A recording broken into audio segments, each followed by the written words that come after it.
本当？見えないでしょ？どこにいるのかな？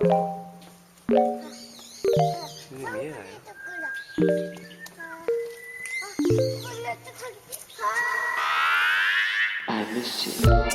What's good, Internet? It is Tuesday, July 20th, 2021, and you are listening to Waypoint Radio, episode 411. I am your host, Austin Walker. Joining me today, Ricardo Contreras. Yo. Patrick Klepek. We're going to spend the next 2 hours examining the dunk, as it's now been called. Just slow motion shots, every angle for the next 2 hours. Go Bucks! Wait, are you on? Do you mean Drew's pass? Oh my god. I thought you were talking about something from the new Space Jam. The dunk. Yeah. I've not watched the new Space Jam. I mean, that might be... I put it out of the background wondering... it's just a curiosity. I am a 90s kid trying to get... See if my kid would want it and just nothing. Just so can we watch Bluey Casablanca? instead? The Casablanca parody didn't really catch her. Well, that's not the Matrix bit. It was like, actually, I think I'm out. Yeah, fair. Didn't even make it to the Austin Powers one. Wait, slow down. I know we're going to sports talk. I thought you were CP3. I thought you were like, this is it. The number one narrative. The narrative has me. changed. This is the delight. Well, let's introduce Rob. You're also on the podcast. Rob Zachney. Here to talk about basketball. I was Chris Paul in 4, CP in 4 was my. I got past 4, so now we're going to B in 6. That's the delight of this finals is like no investment. Two teams that were not on anybody's dartboard for the finals, and there's like both teams are. If Chris Paul wins, my heart goes to Chris Paul again. Like I've just chosen. I feel I put a finger to the wind, and I just do not. Chris Paul appears injured and is playing his heart out, but I just don't think they have. What is it like the strategy against Giannis is the wall, right? You just got to need him. You just gotta basically just try and erect something in front of him. And apparently he's figured out, but I'll just charge you and you'll get called and I'll just foul out your entire goddamn team. And am I going to miss most of my free throws? Sure. Yes, but if I take 100 of them, it doesn't matter. It has been a really good series. I think for everything except for the refs. The refs have been terrible. Really both ways. But the right teams have won on the nights where they've been. I think that's true, though. So I don't think they've cost anyone a game. Makes it all the sweeter. It makes it all the sweeter. Yeah, exactly. I heard something where Booker went to the sidelines after he should have fouled out, and they didn't call that foul. And so he was still He was still in the game, but correct. Didn't expect to be. Oh, the egregious one where he essentially mauled a human midair? After that one, I want to say. I think it was after that one, he did another one that he thought was a foul and left and had to get subbed back in, which is very funny. So, that was a couple games ago. Anyway, NBA Finals have been really good. If you like basketball but haven't followed it in a minute, and have the ability to catch up on this series, you should catch up on this series because it's been incredible basketball from both sides. Okay, here's just the one thing that bugs me. Bugs me just a little bit. Mm-hmm. Here we go. I feel like when Paul was out, the Suns beat the Clippers like a drum because the Clippers felt the Suns felt like we just got we're just going to we have such a deep team, we're just going to keep coming at you, and we don't know who's going to be going off each night, but we're just going to keep coming at you. They were playing for him. They were like oh shit, fine. They took the center. I don't buy that shit. Don't give me that. They're playing for CP3. Oh, they all just play. Hey Chris, Devin, how much does it mean to you to win these games for Chris? Sports teams don't famously have slights they invent on a game-to-game basis to give themselves additional motivation. Definitely not a history in sports. No sentimentality in Rob Zachney version of sports. No, I'm saying I think he's old. CP3, this is our team, not his. But at this point, every night it's like, all right, we're running the Devin and Chris show. Hope it's good. It's crunch time. It isn't. And that's the one part of this that's bugging me is that they seem to have decided, Jay Crowder, go out there and try to flop. He's a key member of the team. What are you talking about? But you're saying, he's not shooting enough threes? In these crunch moments, yes, they just seem to be like, we're going to feed it to these two guys no matter what happens. And I don't know. We'll see how it goes. We'll see going forward. I genuinely think the Suns win in Milwaukee, and we go to Game 7. I want pray for it. I want Game 7. They have it. They have the energy. So bad. I think the Suns, coming off of a loss at home, I think that they have the energy to have it. The right team won the last game, but they easily could have taken it. They're like only a couple of things have to go a tiny bit different. 100%. It was not a blowout. 100%. It started looking like anyway. We were well, move on. wait. That first quarter was unbelievable. It was all Suns, right? It was all Suns. You may have seen my message, right? Which is why I was with a friend, getting some beers, and he was like, "Do you want to watch the game?" And I saw the message from you, and I was like, I'm good. I'll be informed if I need to check in. And like then got a message that was like 3 quarters later. It was like, oh, and I was like, all right, actually we need to whatever dumb movie we were watching on like Showtime, like we need to flip it to the last 7 minutes of the game. It's been such a swingy series. Like basketball streakiness can be weird, but even by those standards, I feel like these games have just been like the way they converge at the end, where it's like, how is this a close game? Yeah. How is it the fourth quarter and like 3 minutes left and like every series both teams like, are still in it. Yeah. Yeah. It has been very weird. So and good. I'm very happy with it. So magical playoffs. Again, very easy for all of us to say. Neither of these teams are our teams. Yeah. I'm a basketball Philistine in that I grew up with the Bulls and never really adopted a team after that because of it was like I didn't really want to like jump onto a team that I had shunned in favor of Michael Jordan as a little boy. I felt like I would have been a bandwagon jumper. But I've kept trying to find my team. You know what's crazy? It's just impossible. What's up? The Chicago Bulls are still in the NBA. No, I don't know who they are. Frequently, neither do I. Yeah. They're out there playing games. Like in the regular season. Well, obviously not now. Not now. But like in the regular season, like there are Bulls games there. happening. Yeah. You're saying I should still be a Bulls fan. You're saying I should have become a lifer. No, I am saying I have almost like there are levels of irrelevance a team can achieve in the NBA that are truly shocking, and like compared to almost any other sport. Maybe hockey has a similar sort of like there are teams that exist but don't matter. But I don't know, man. I feel like the Bulls, all those guys are in witness security or something. Like every single Bulls player like timed out the mob. Like Tekashi 6ix9ine is on the Bulls. Like this is where the feds are stashing dudes now. God. I hope good luck to the Bulls next year. We'll see how they do. Now you make me want to root for them. You tell me they're a bunch of fucking losers. Now I think Zach LaVine is pretty. I could give you 5 minutes. I'm not going to do it. Okay. Do you think that it would be fun to be a Bulls fan? Or do you think it would be miserable? I think there's potential. I think they have a young core that could be fun next year. Yeah. But. Patrick, how much are tickets? I think that's the real, like, how much fun is this team to be a fan? Like, how much does it cost to go down there? I don't know. I haven't been to the United Center in a long time. I'll get back to you. The real fucked up thing is when the Nets moved to Brooklyn, I could have made that jump. And I didn't, and I should have. Because that would have been a fun, rocky... You still could. No, I could, but could I? You know what I mean? The thing is, I was out of the States when that happened, so even though I had like New York broad loyalty and liked that move and was excited by that move, I wasn't here, so I couldn't like benefit. Like I couldn't go to those games because I was in Canada at the time. I guess when I was in Canada, I could have become a Raptors fan. Are you just self-conscious because it's such a Brooklyn transplant thing to do at this point now too?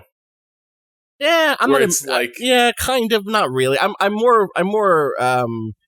more like I don't want to have jumped on the Jordan team when I was 6 or 5 or whatever, and then do the KD team as a yeah. I feel adult. like you could mark it down as like become a future Nets fan after this like super core has dissolved. Right, exactly. You have to be there when it. You can't be there when they're about to. They would have won the finals if they were healthier. I have a Warriors hoodie back there. I could just stay with the Warriors indefinitely. They're underdogs again. Steph Curry's fun, sort of, but they can't. You don't lose the sheen of the Splash Brothers and like that era of when they were dominant. Yeah, it wasn't that long ago. When I say the sheen, what I mean is the hate. You know, I would like to find a team that is in a. I should have gone to the Sixers. I think the Warriors are likable. Maybe I should go to the Sixers. Maybe I should finally swallow my pride and trust that in the off season everything is going to get better with Ben Simmons, and it's going to be fine next year.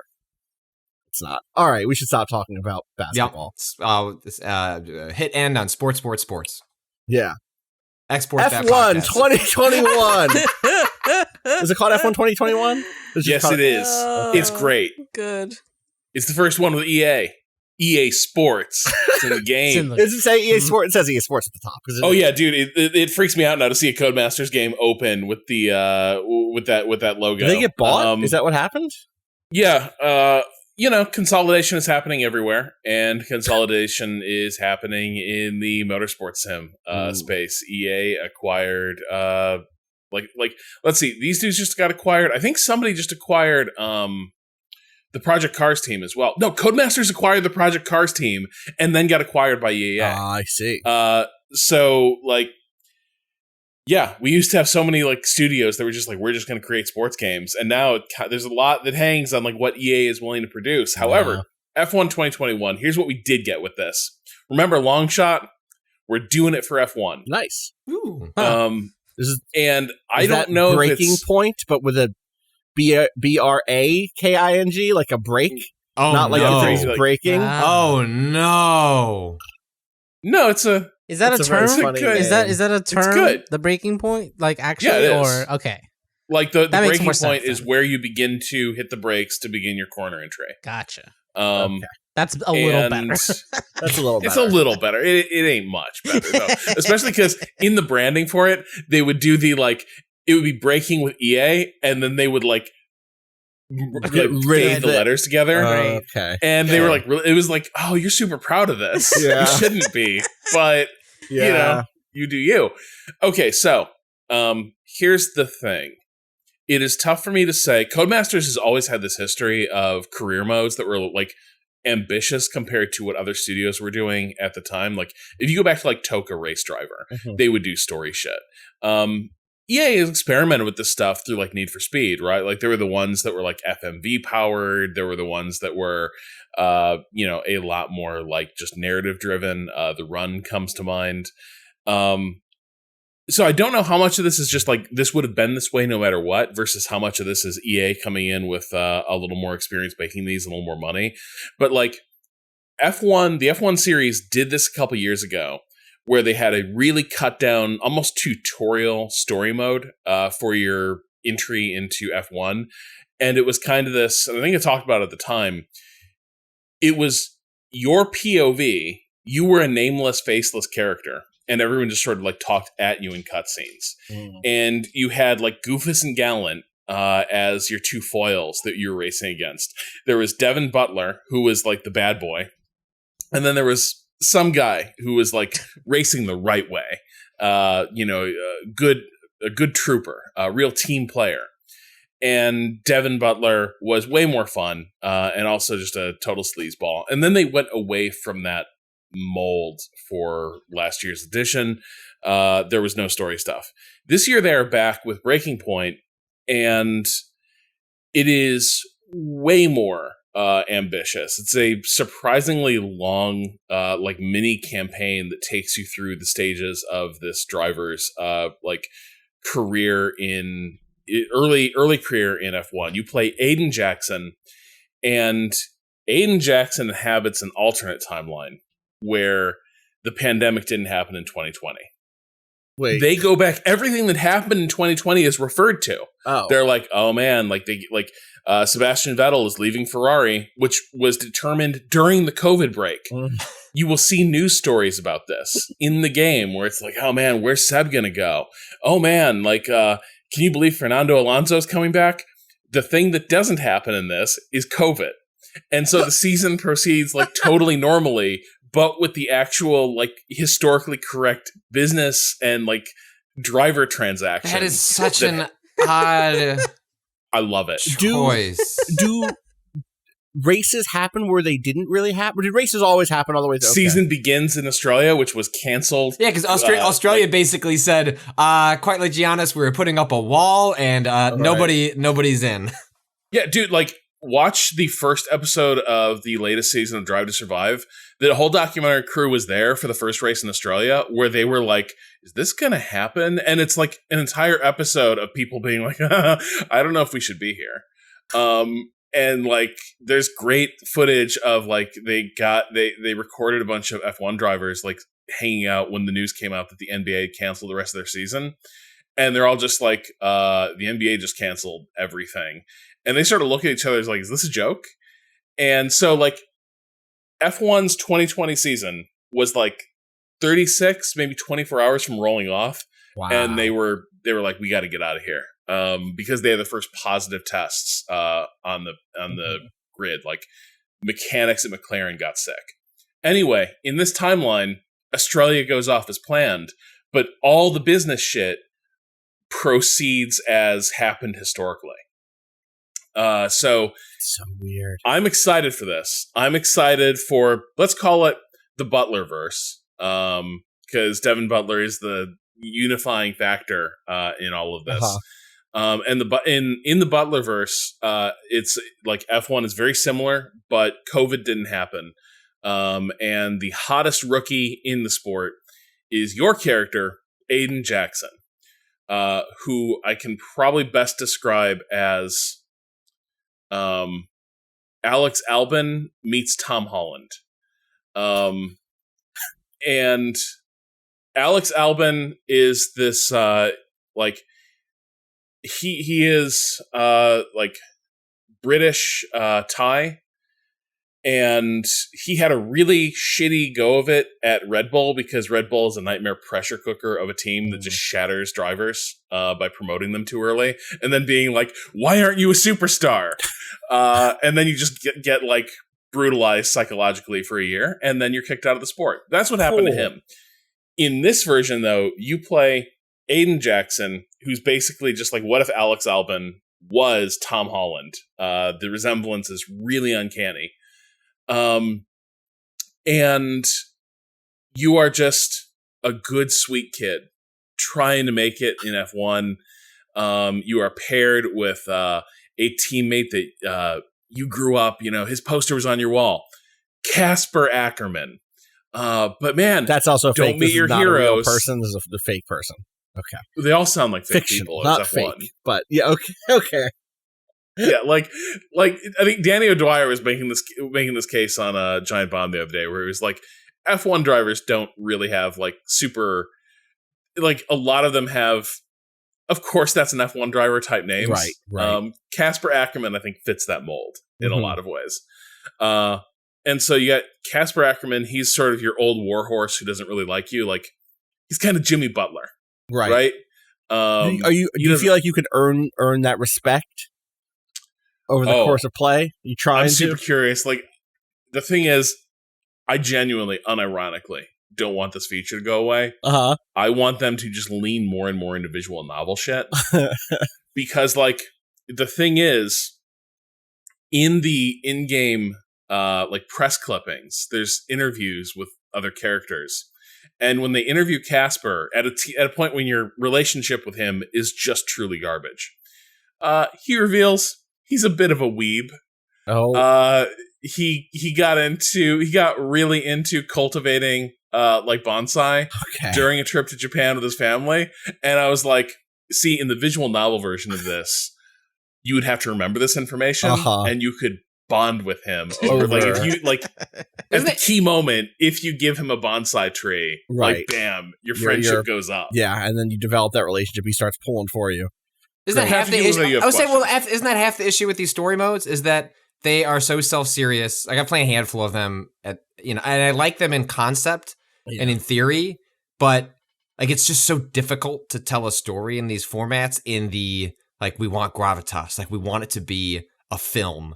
Like a short film that you're playing. And then it's just, they go, like the limitations of that box are like it's just really difficult to pull off. You could try and bring in Spike Lee, I guess, to do the NBA one. That didn't seem to help matters. He's too busy making like Coinbase commercials. It's so upsetting. I don't. It's just So do the right crypto. Spike Lee joint.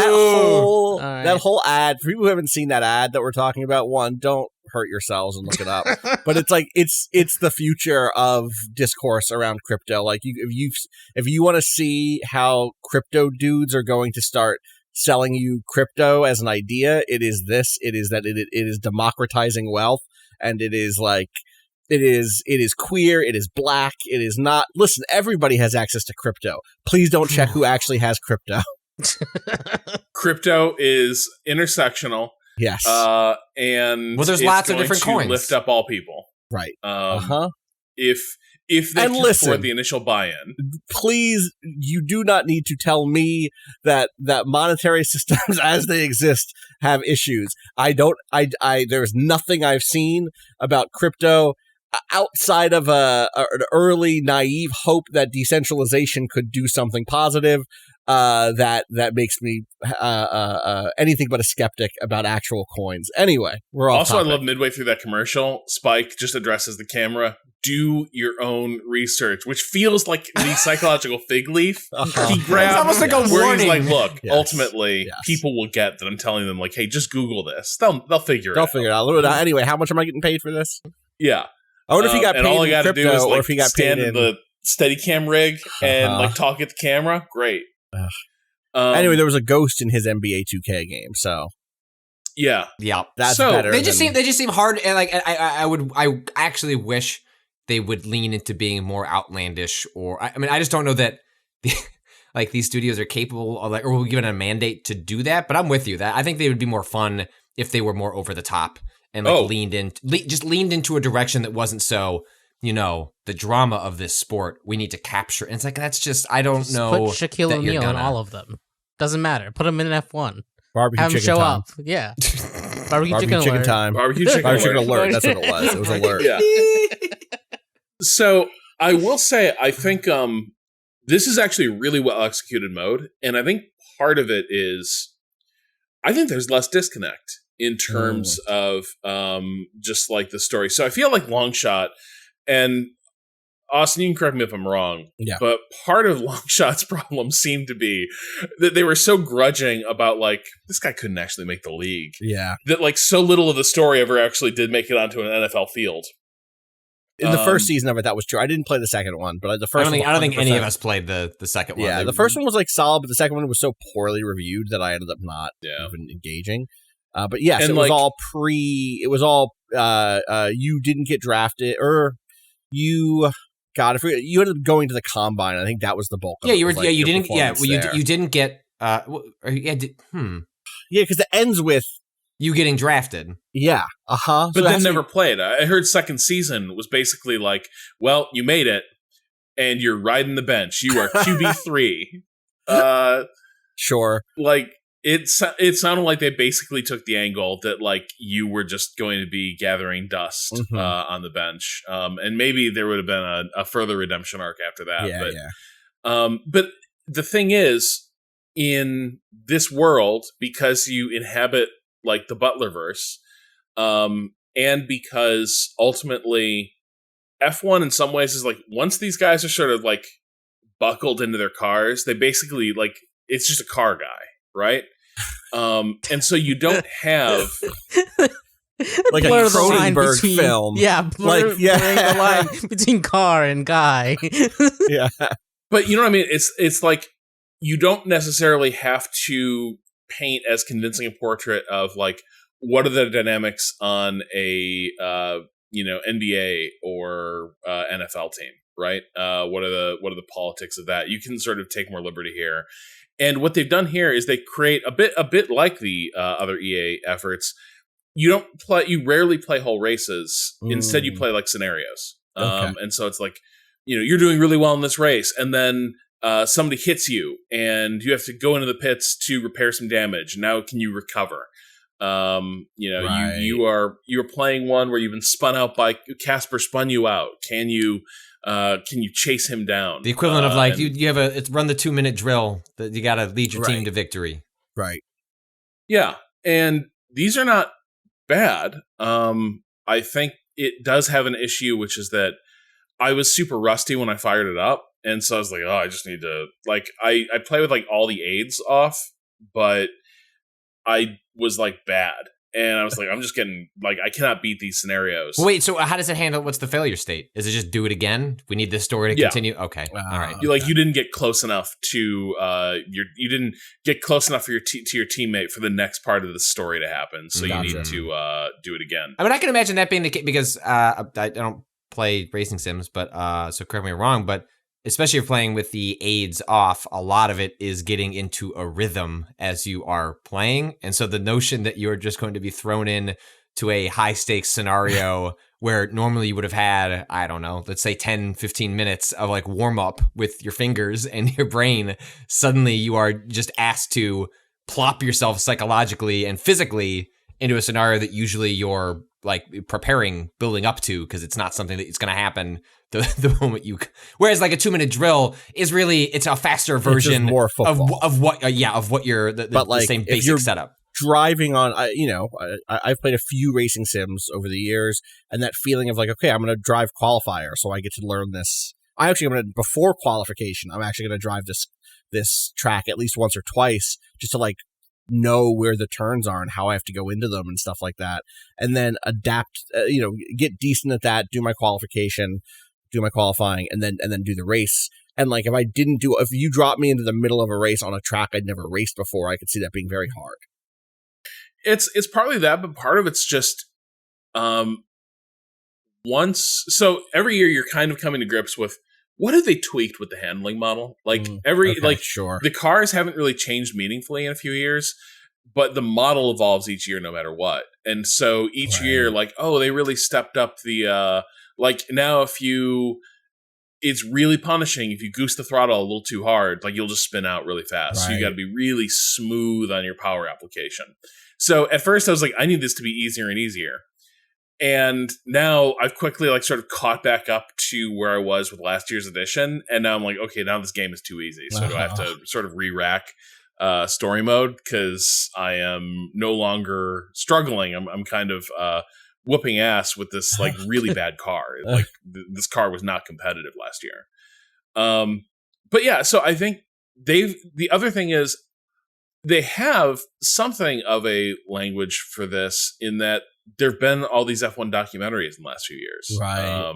Grand Prix Driver on Amazon is a great one, but Drive to Survive is probably the big one. That's been the breakthrough. And so they do a lot of telling the story through, driver interviews or like sort of a voyeuristic, like the camera catches a tense exchange in the, in Gasoline Alley, basically in the place in the garages. I think, yeah, I'm basically charmed by it. I think that the game looks great, though I am slowly being tempted to try performance mode because it looks incredible, but like it isn't silky smooth, and there's a few places where you're like, I think I might need those frames. I think I'm starving for that sort of speed. Is the quality mode running at 60? I would imagine it's at least trying to hit 60. I think it might be down at 30. Huh. It's visibly, if it's trying to hit 60, I feel like it is missing 60 by quite a margin at times. That just seems a little more important for that type of game than, that seems to fall into a certain camp of the type of game that, I guess, depending on I guess the story mode, maybe less so, where you can just enjoy the flair of the visuals as opposed to, doing some season of a race where you're a little more. I think once I've played through the story mode, I'm playing on Series X, I'm probably going to like make my actual like career on the PC version. And just like take that a little more seriously, but we're PC where gamers go to play. Yeah, activate that G-Sync. It's all performance mode on PC. We do not choose between performance and quality. We can have it all. all it takes is just turning your PC into a little furnace for your room in the middle of summer. You just sit there and just enjoy that warm therapeutic. You just bathe. Like, you got a little sore joint, just put it in front of the vent on your PC and just like let it work its magic. Ooh, my hip. Just sort of slide your chair over. And actually with F1 it's perfect because the cars do get very hot. So actually if I create a little like duct vent, wow, I could actually like feel like I'm in the car. D-box. Yeah, I was gonna say 4D racing. This is the next frontier in sim racing. Like race rigs will now have like duct work that like activates like when you're in somebody's wake, you're getting their hot air exhaust blown in your face. I think that's a great idea. But ultimately, I'm like, I like Breaking Point. I think it's actually a really successful career mode. Is the writing great? No. But it's there. Is it? Yeah, it's there. It's fun scenery. Is this like Longshot though, where we were all charmed by Longshot? I don't know that any of us would argue it was like good, but it was like, oh, like this could be like I would like to see where they do it from here. You know, you kind of accept its flaws as you know, kind of a swing that they're taking, and then the second one flops so hard that you know, I'm just curious if it's just you particularly like F1, and so the notion of this existing at all is itself like pleasing, but whether it works like more or less successfully than previous attempts, I don't know. I'm curious. Maybe it's hard to tell in the first swing. You have to see what they try and do with it the second time around. I think the thing that's missing a little bit is Longshot was also trying at least to be more in touch with like Longshot, I think, had a real melancholy running through it. Right? It did. In a lot of places. Was really trying to be that thing, you know? Yeah. Yeah, well, it wanted to be Friday Night Lights. Yes. Like it had a very particular thing it was cribbing. This, I don't think it's quite trying to hit that same emotional tenor. Like the antagonism you face is mostly Devin Butler pops up. Like he just swings by your trailer sometimes and is like, hey man, just wanted to offer you some friendly advice. You know they didn't really want to hire you, right? Everyone feels sorry for you because your team hates you. And so it's very much like sort of a Mean Girls or like a bit like Draco Malfoy type bullshit, where it's like, what does a bad person do? They just tease cruelly a lot, and that's kind of what you're dealing with. And I think I would be more interested in. They need better conflicts right now, and hopefully some appear in this campaign. In the future, I think it would be easy enough to integrate them, especially if you're creating a spin-off universe. You could slowly just start filtering in a totally different cast of characters, and create your own dramas. I have a really important question. How is the fake social media? Do we have fake Twitter? Pretty good. Okay. Too many hashtags. They always do too many hashtags. Yeah. They've been out for a while too. They've been out for a while. Even by the time this game is probably starting, it's like I feel like there's like a pull like, oh, we're doing social media, so we have to use all the things. I just feel like the hashtags just aren't. People search. I feel like Cado, do you have a pro hashtag agenda here? No, I don't. I'm not pro. I'm just saying. I think it depends on the platform because Instagram is still riddled with them. True. Right? True, but like, I mean, they usually hide them under and TikTok is obviously like, but I don't. My guess is it's using Twitter as its base. As a base. Yeah, probably. Yeah, it's and that's probably the other thing is like F1 happens way less on Twitter than it does on. Well, I guess if you're keeping up with news feeds, you would keep up with it on Twitter, and that's kind of like a lot of F1 personalities are sort of in their fake Twitter with hashtags everywhere, but like. The real F1 drama happens on Instagram. And so that's probably what you would need. But that's probably harder to generate assets for. Because you would need like inspiring like sunset photos of like a Mercedes like on a tarmac somewhere. Yeah. And then some sort of like rise and grind type quote. And then like in the margins, it's like also we're announcing we are parting ways with technical director so-and-so. God. Well, F1. That sounds like it sounds charming. It sounds.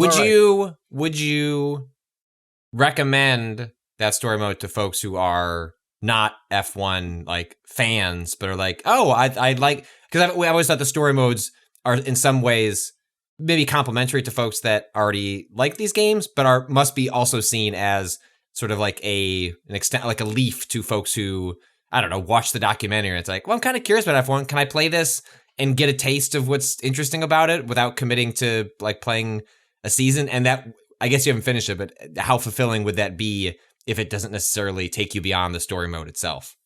Yeah, I think it's pretty good for that, because I think one of the things with sim racing is that you do get lots of great moments as you play more. Like you're like, oh, that turned into a real duel. That turned into a great race. But it happens organically, and then there's a lot of stuff that's just kind of you did a race and it wasn't too remarkable. This does a decent job of setting you up for the types of scenarios that would sort of entice you to play an F1 game, and you get to have those. And then if you want to play more, you can. I think the only thing that might be wrong with it is it's a little bit deep end of the pool at the start. Like, I was like, wow, this is hard for me, and I'm used to these games because I had to basically dial in on a new F1 game simultaneously with dialing in like, okay, what's my skill level? And those two things can be daunting. Maybe it's easier if you're totally a rookie, because then the game just kind of assumes, hey, you probably don't know very much. And if you don't, that's probably helpful. Right. Well, check back in. I want to know how the story wraps up. I want to know if it does the thing that a lot of sports games do, where the story just kind of kind of breaks to a conclusion, and then the next season starts, and you're just like, where'd all the scaffolding and narrative go? And now I'm just like in the regular season, and I don't have any of the same degree of investment. So please let us know. Speaking of the complex interior lives of people under high stakes situations, Psychonauts 2. Patrick, you played some of that, right? And you did an interview? Yeah, I have a feature up. By the time you hear this, it's going up sometime this morning. I forget the exact embargo time. But I talked with a couple members of the Double Fine team for a feature about Psychonauts 2. Now.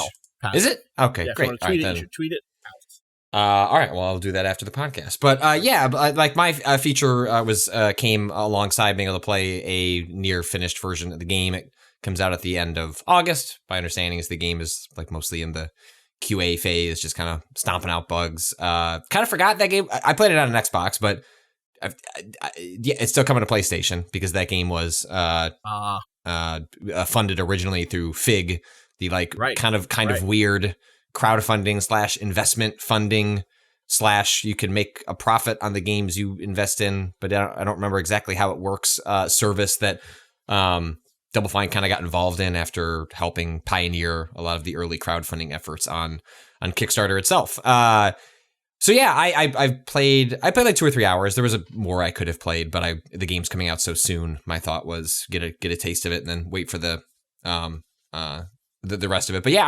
I liked Psychonauts. That game has such a devoted following. I have friends that like that game is, like an all-timer, like one of their favorite games ever made. I don't have the same sort of reverence, but I've liked everything Schafer has been involved with for the most part. I like most of the things that Double Fine touches, even if the gameplay doesn't always, land. Like a game like Costume Quest is like an all-time favorite of mine, even if like the actual RPGing part of it is kind of take it or leave it. So I was pretty interested to jump into this, especially because the thing that so if you didn't play the original Psychonauts is about a young boy named Raz who is part of a traveling circus, and I forget but psychics are like not to be talked about or looked down upon. He basically has to hide his psychic abilities from his family, and I forget what the actual reason is for that, but he's hiding it from his family. He gets caught showing it off one time at a show, and he gets is handed sort of like a pamphlet for this camp for psychics. And that's kind of the original game. You go off, there's sort of a conspiracy happening on that camp, and the end of the first game leads with you potentially being a Psychonaut. It's sort of like a secret agent, in which the kind of premise of the Psychonauts, of this game, of this franchise now, I guess, is that you are jumping into the minds of other people to essentially help them explore and understand their trauma, their anxieties. The game, it allows for the game to have really wild and expansive environments, because it can take the first game in Psychonauts 2 is you are exploring the villain of the quote unquote villain, who's sort of reformed, part of what Psychonauts tries to do, I think fairly successfully in the first one, and much more purposely in what I've seen of the second is to try and present even its villains as full people, and why do they do the things that they do. So you may have seen some video of the sequel where it opens in a dentist, this evil dentist, and so you can imagine giant teeth and things like that are used to represent the environment. Basically, it allows them to really just go completely off the wall with the environments they're presenting, because they're very exaggerated notions of people's interiority. And so depending on the character that you're going into, what their particular anxieties are, what their particular personality is that ends up reflecting the world that you're exploring. The one that I think the Milkman conspiracy is long seen as one of the highlights of the original Psychonauts, which is sort of a mystery conspiracy thriller that takes place over across of a otherwise fairly mediocre combat action game. That's not the strong suit of Psychonauts either. Then Psychonauts 2 interestingly starts with, I want to pull up take a screenshot of it, because one of the things that I was thinking about before I played the game was that the original came out in 2005, I want to say, whereabouts, and the way we talk about mental health, people's self-care, how we would depict people's anxieties, we have come a long way, and even we have a long way to go, but back then didn't even acknowledge that those were I think, at least it was certainly not in the mainstream. So Psychonauts 2 opens with a message that says, Psychonauts 2 contains artistic interpretations of serious mental conditions, including addiction, PTSD, panic attacks, anxiety, and delusions. There are also images that may be upsetting to people with dental phobia. These conditions are usually presented in a lighthearted or even comical manner, but might still be distressing to some players. Ultimately, Psychonauts 2 is a game about empathy and healing. If you find yourself experiencing a negative reaction to this content, or you need mental health resources, please visit takethis.org/mental health resources. So I thought it was interesting that the game starts with this message, almost as though it sort of understands a little more thoughtfully that it is kind of playing with a certain fire depending on what you bring to the game. And it doesn't have anything. It has a lot of accessibility resources in terms of how you can fine tune the combat. You can turn on an invincibility mode, so you can kind of just work your way. You can just whack the buttons and experience the story and not have to worry about, fully internalizing how the different mechanics works. But it doesn't have anything as straightforward as skip to the next level. So, it is the sort of thing where, if you do come to this with, actually, I think dentophobia, I think is what that's so particular. A funny thing is, I saw that dental level, which is the first level of the game, 2 years ago. In the last couple of years, you have had a significant amount of. It was right in the middle of. Right, I remember that you were having appointments. I felt like every couple of weeks, constantly. And it was right in the middle of that. It was at Judges Week E3 2019. And I actually didn't have the most severe reaction to that level. I was fine with it, because. But I was like, oh yeah, this is me right now. This is the inside of my brain. And I should say, it is not. The area is not presented as over. It's exaggerated. It's not graphic. It's a little. It's not graphic. It's not meant to be a horror game or anything. No, but someone else, I believe, at that event did have an extremely negative reaction to it. Not a violently negative reaction to it. They were just like, yikes, truly yikes. And Tim and Greg Rice, who was at Double Fine still at the time, right, were like, we hadn't come across anyone who'd had that sort of negative reaction at the time. This is pre-purchase, right? This is what? But this is before they've been purchased by Microsoft, right? I believe it was. It might have been right around I don't remember when that acquisition was. That I was trying to remember. Was that E3 where they announced a bunch of acquisitions? It may have been that. Once? Yeah. Okay. Yeah, that would have been, yes. It would have just happened. Microsoft acquires Double Fine in June 9th, 2019 would have been like that week. You know what I mean? So either maybe it happened the next day. That's around when Judges Week tends to be. But I remember that being really interesting and seeing them take note of that because it had not been a response that they'd seen yet.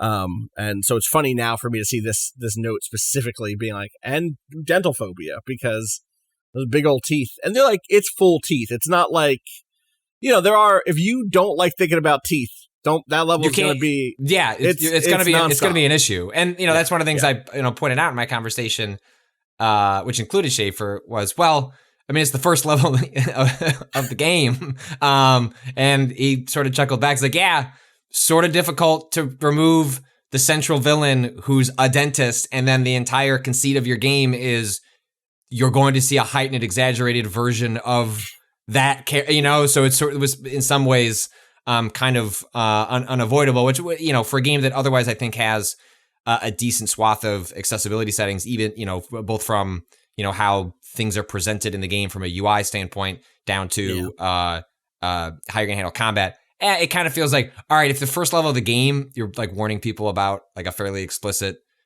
phobia, like it would have been nice. It was like, hey, do you just want to, because like if you go straight from the game, it's not a spoiler. Like you finish that and then you end up in this hub world. You get to go to the actual Psychonauts headquarters, and this like ends up being a spoking, area where you're going to a bunch of different things. You've got side quests. It sets up the new missions. It seems like there could have been an instance in which they just kind of skipped ahead to that. But maybe then you want to find yourself in a place where, look, like, it's a game where you have skills that are acclimated over time, that you're choosing different things. Like, how's the game going to handle? I don't know. Those are complicated questions that, get into some of the difficulties of incorporating. But it does seem like if they went that far and with a lot of other things, and then this game has this immediate message, maybe that could have been massaged a bit. But anyway, just, I think one of the things that Schaefer said to me when I asked him about that, which also comes alongside, not a surprise. I'm pretty sure Heather Alexandria wrote these tweets because, Heather's running social media for Double Fine, but, Xbox tweeted a couple of weeks back, like beating the game on the easiest difficulty is still beating the game, something like that. Right. And then Double Fine quote tweeted it like, and beating Psychonauts 2 with invincibility mode on is still beating the game, which like I agree with them. That's fine. Beat the game and however you feel like. And one of the things that Tim mentioned was that they feel fortunate that Psychonauts seems to have aged as well as it has in terms of its depictions of different psychological mental conditions, because he's like, well, we came from a place of we wanted to treat people with empathy, that you're going into their brains, you're going into their psychology to understand why the way they are. So he's like, well, frequently we ended up doing things that people look back and go, wow, they were treating mental health really well. And it was kind of an accident, right? Not because, because they were coming from a place of treating it with positivity, and people, as full people, even people who are technically, sort of the villain or depicted as an antagonist in the story. Whereas with Psychonauts 2, it was a lot more, hey, let's do the research. When we did the things that were right, why were they right? Why did people respond to it? And then trying to find ways to do that more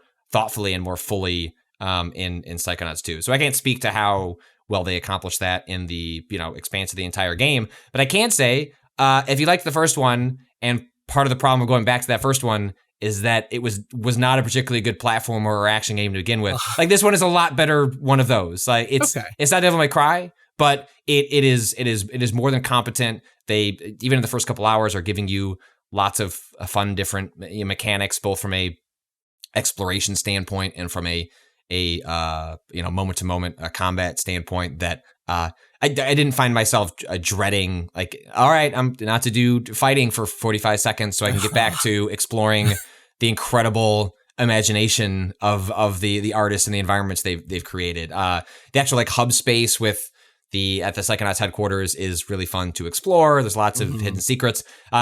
Basically, just a lot of the things that didn't work great in the original game that have sort of been massaged by history and nostalgia because of the high highs of that game are so high that you can kind of look past a lot of that stuff, especially when you're playing an older game. But coming back to it, you would hope that stuff would really be punched up, and that appears to be the case quite a bit. Right. I'm enjoying exploring, and the combat is good enough that and the environments themselves are like really pretty and weird and interesting in the ways that you would want from a new Psychonauts game. So yeah, I'm liking it quite a bit so far. When is that out? August 25th, so not far off. It'll before you know it. Yeah, and if you got Game Pass, that game just will pop on Game Pass. The original game is up on PC and Xbox, so I downloaded it and I haven't had a chance to boot it up yet, but I might play a couple hours of that just to kind of recenter myself with that original one. Yeah. But makes sense. Yeah, I'm excited to play more of it. It seems if you liked Psychonauts, this is more Psychonauts, but in all the ways that you would want from a game that's coming 15 years later. That original game ended on a cliffhanger that was clearly they intended to make a sequel, and then unfortunately it didn't. Well, it's been Majesco saved it from Microsoft. Then it didn't sell well, and then they didn't make the sequel. And then in researching the piece that I did, I had completely forgotten that Notch at one point offered to fund Psychonauts 2. I don't know if you remember this period. Oh, I do remember. I'm glad that didn't happen. Yeah, and my guess is Double Fine is as well. There were red flags along the way with Notch, but during that period, he was mostly seen as, he made Minecraft. Like, that's cool. This was kind of before his right-wing turn that has since gotten him banned from official Minecraft events because his social media is so toxic that he's just not a welcome presence. Weird to live in a space where a corporation acquiring an IP for billions was the best thing that ever happened to that IP, because Microsoft seems to have actually done like a really good job by all accounts with like letting Minecraft be Minecraft. Anyway, it was just weird to revisit that. Like, Schaefer's been trying to get this game made for, ever since that original game came out. And almost, so it was I like really quote, like when Notch was like, I thought I was just going to give him a couple $1 million. Seems like they're going to need like $20 million. Like not interested in that many millions. So yeah, that didn't quite pan out, but full circle, Microsoft comes back and lets them finish off Psychonauts 2, which is funny and interesting. Yeah, well, we'll see how it is next month. Let's take a quick break. We'll come back, talk about some more stuff.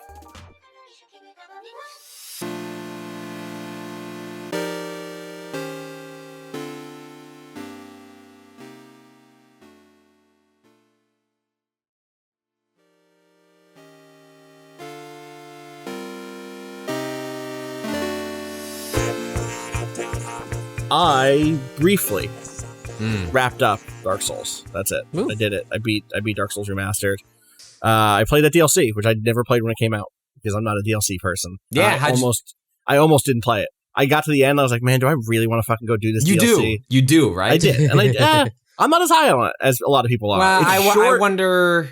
Okay, here's actually what happens. I looked up, like, when should I do this? And everyone was like, do it right before you go do the final boss. And I was like, all right. So I did that, and I shouldn't have. I should have done it in the middle when I was a little less powerful and when I wasn't so itchy to, like, hit the credits, because it fucks with the pacing to, like, do it at the end when it all feels optional. But I did it all, including the option, including Calamite, the optional cool dragon boss. I one-shot 3 of those 4 bosses, which felt great. Oh, that's all right. Well, but you see what I mean? That's not how that DLC's. No, like I one-shot Artorias, I one-shot. Oh no, that like none of that felt good to me. Also, the game is old, and we've been playing these games for so long. No, all that you manage distances, you get behind them. You know, I'm sure even if you'd gone, fucked me up. Even if you had gone to just that area at an earlier time, I'm sure you probably still would have had a mostly steam rolled through it. But yeah, like I was very strong by I mean, part of the thing that happened was last time we talked about Dark Souls, I was talking about needing to figure out how to get into that one, how to raise my rank in that one Covenant. I managed to do that. You can go to the painted world and grind the kind of crow/harpy enemies. And they'll drop the thing you need. And so that gave me a really good buff, like a weapon buff that made a lot of boss fights much easier, which was fun.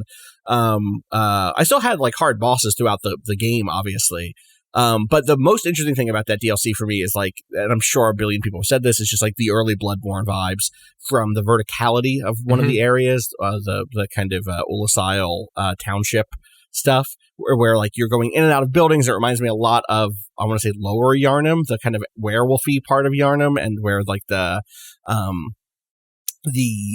Gatling gun hunter is, like that whole area feels. And then Manus himself, with all of the kind of like flowing fur and weird dark. Yeah, it looks like a Bloodborne boss. I sent you a screenshot of that fight where I died I have no health. I've died, but also Manus has like less than a millimeter of health left. It's a nightmare. And if you like got rid of the UI and told me that was like a Bloodborne boss, I'd be yeah, sure, absolutely, that's a Bloodborne fight. So yeah, it was. I'm really glad I went back through it. It was nice to re-up my memories of that game. It was nice to play that DLC.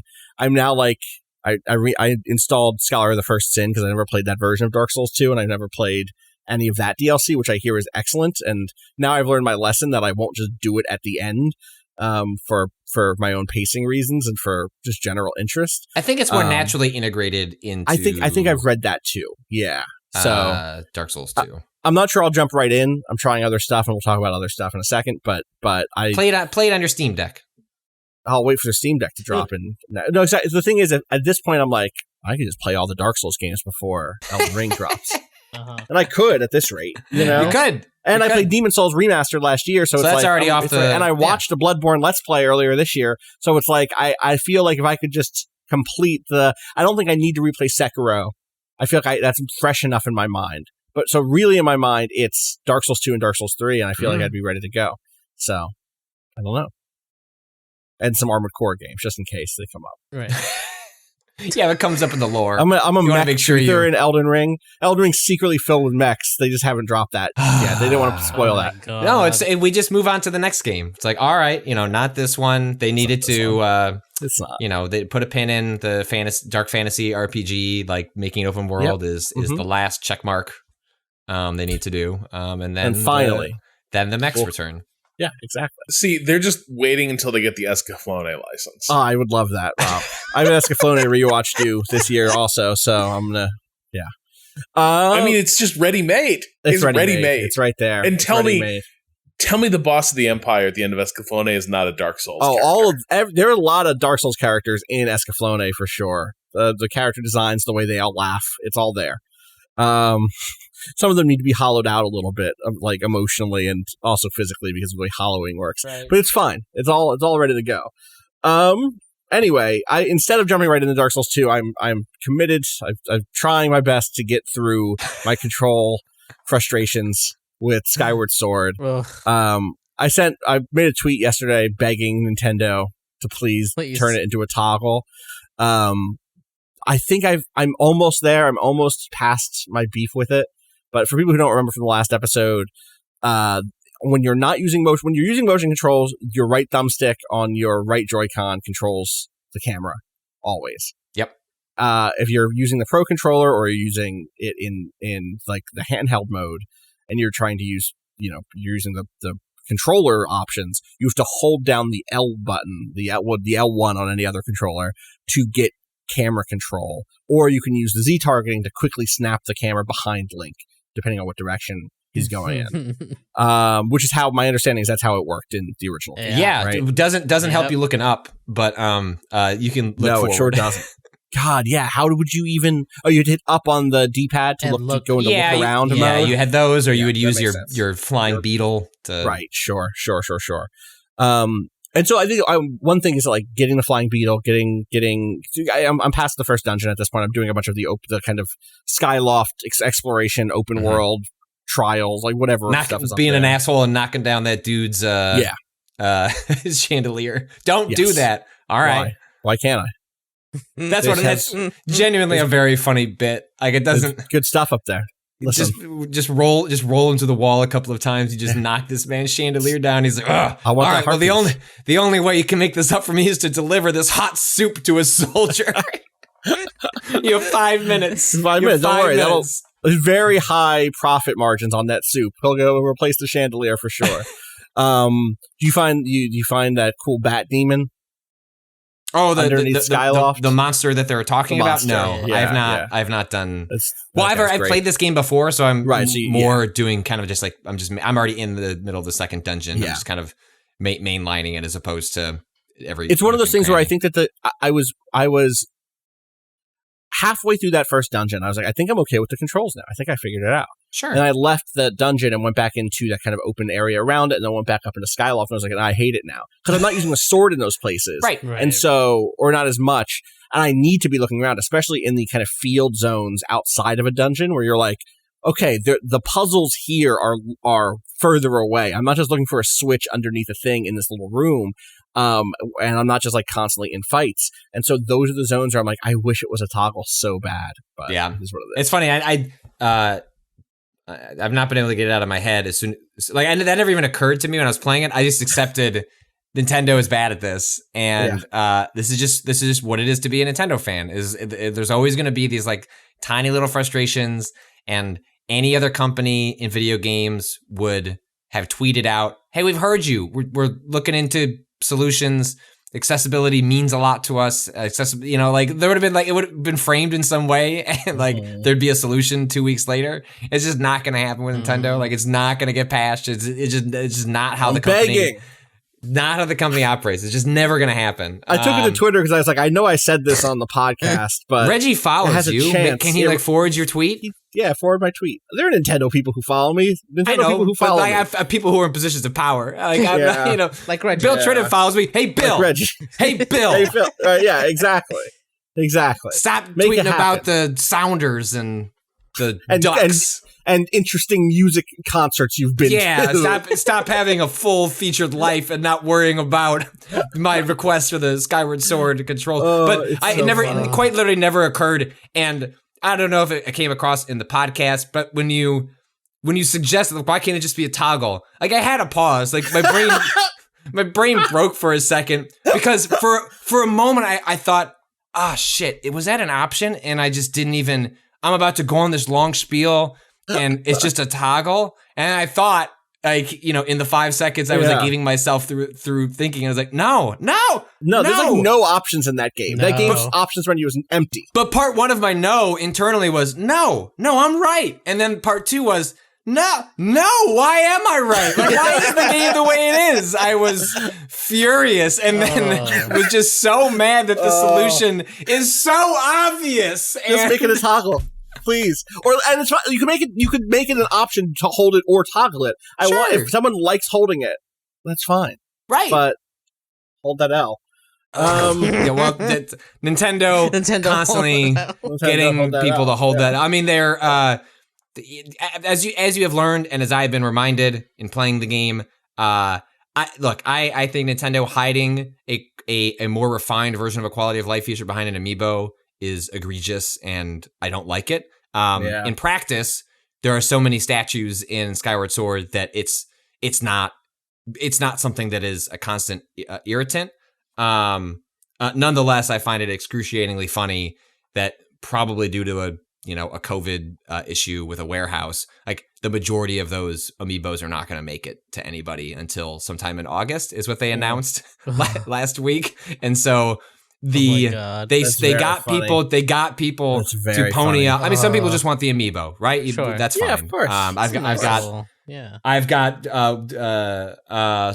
Solaire and I've got Wii Fit Trainer. Those are my two amiibos that I allowed myself. So some people just want that, but I have to imagine some number of people bought it telling themselves they wanted the amiibo, but also like, all right, fine, then I get the fast travel anywhere in the world. It's like, nah, you're going to finish that game before you get that amiibo.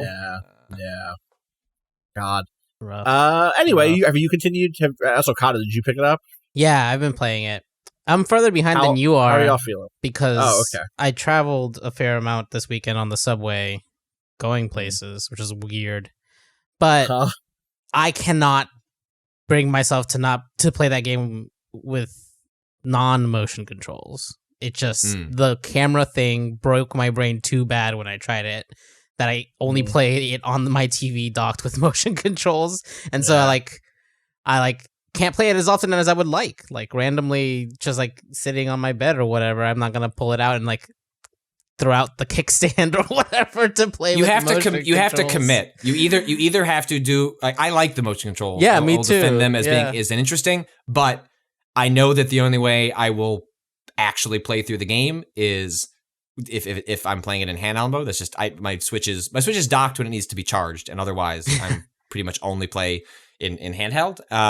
So I just committed. I was like, I'm not if I do what you're doing, and it's like, well, my family's asleep, I'll play with motion controls. I will just be furious, and instead I just need to embrace handheld, embrace holding L, and just get fully accustomed to it. The one thing I'll say, I mean, I guess this probably happens in motion controls as well, but now that you're committing to it, Cado, in your like second playthrough of it years later, is it is very easy to be spammy with the controls, like especially with the analog stick, where like the enemy be like holding up his sword to the Bokoblin's like, I'm holding it to the left, I need you to swipe to the right.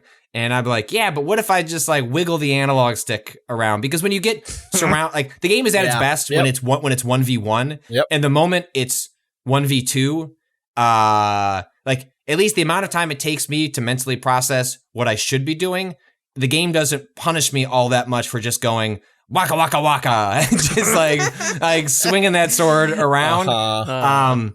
Like you'll get to this soon, Austin. When you get to the second dungeon, they introduce. I've unlocked that zone. I just haven't gotten to it. There's this kind of like lizard creature in the second dungeon that is really cagey about how it like where you're supposed to hit it. So you frequently you're swiping at it in one direction to like release its position, so that it'll like go into a kind of like a defensive position in another, and there is a specific way you can attack it, and there's a cooldown on it. So basically, like you'll hit them to try and put them into a new position, then you have 3-4 seconds to make that swipe, or else they're going to attack you, and they just do like a devastating like full heart hit that like completely ruins your animation, and like it takes a couple seconds to recover.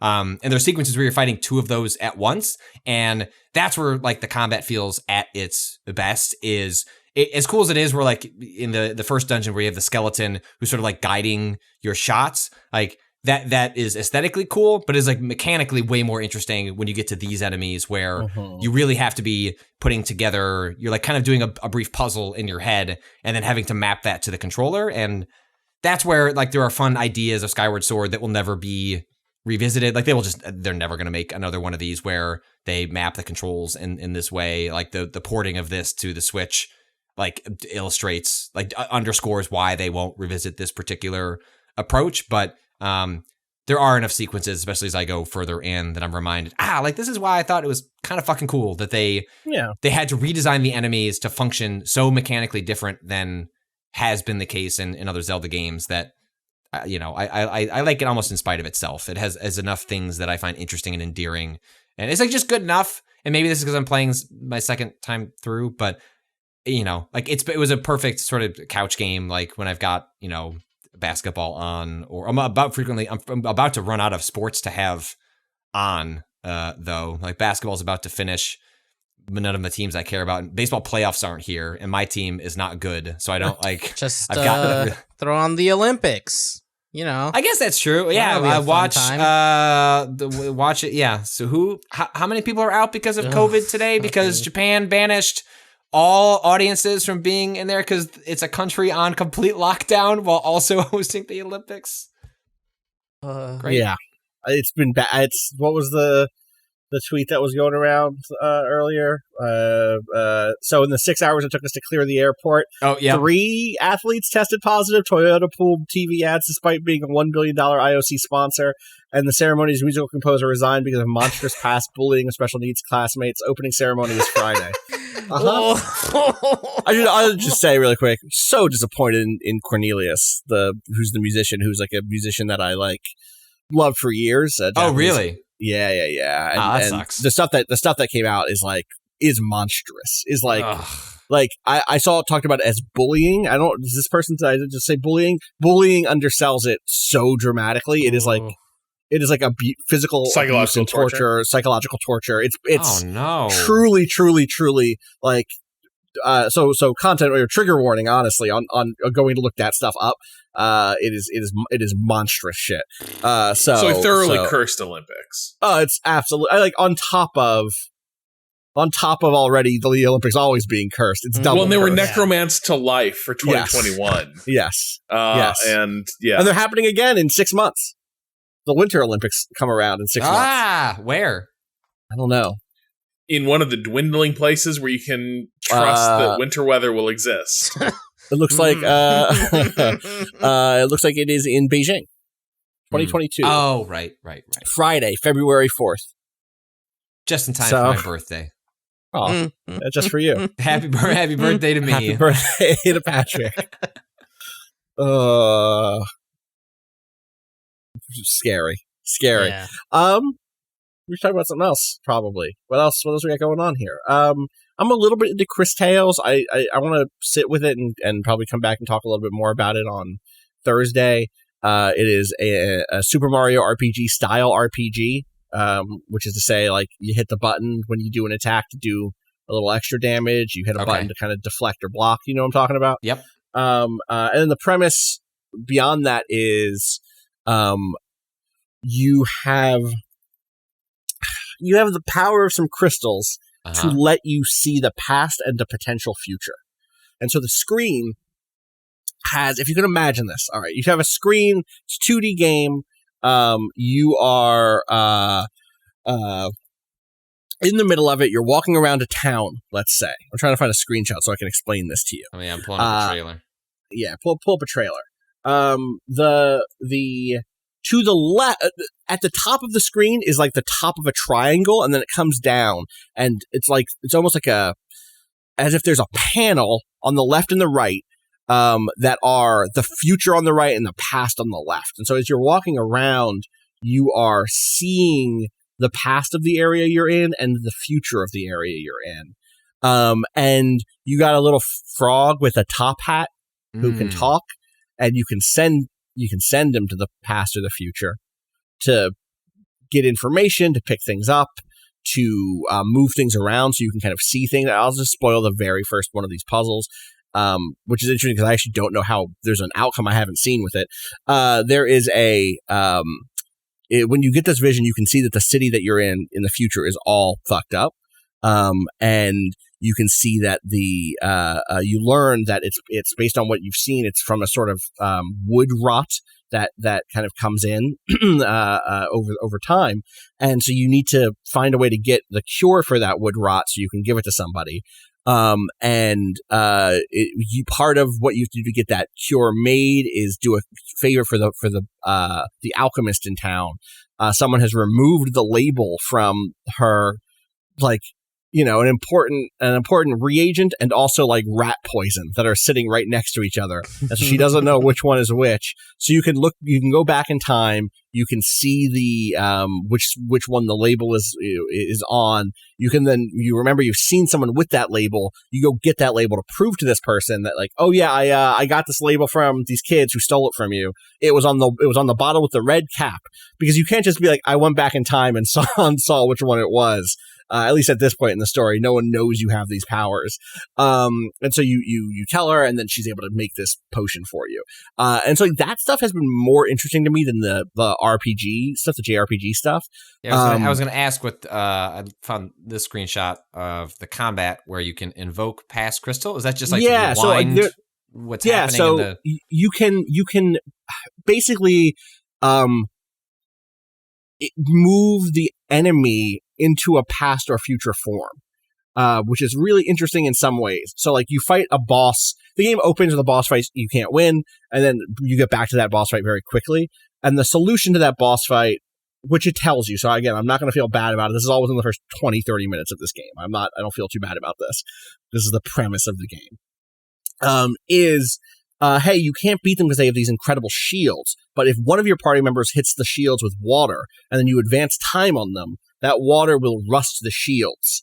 And so then with the rusted shields, you'll be able to do more damage. Of course, by moving them to their future forms, they're also more powerful than what they are in the kind of like contemporary moment.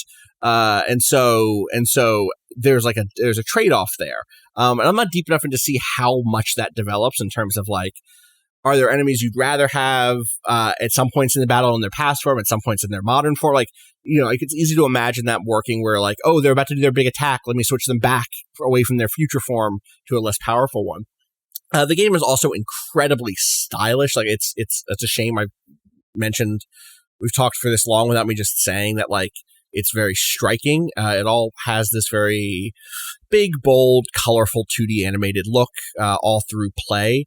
There's lots of animated cutscenes that kind of capture these characters as a kind of cartoonish, larger than life. I think it's very like it almost reminds me of that movie, The Book of Kells, as far as like the art style, like it's not exactly the same, but it's like in the same wheelhouse as far as like the color, like colorful, the way that they treat color and shadows. You mean The Secret of Kells? Yes, that one. Sorry. Yes, right. yes. It's about I see this. It's about the Book of Kells.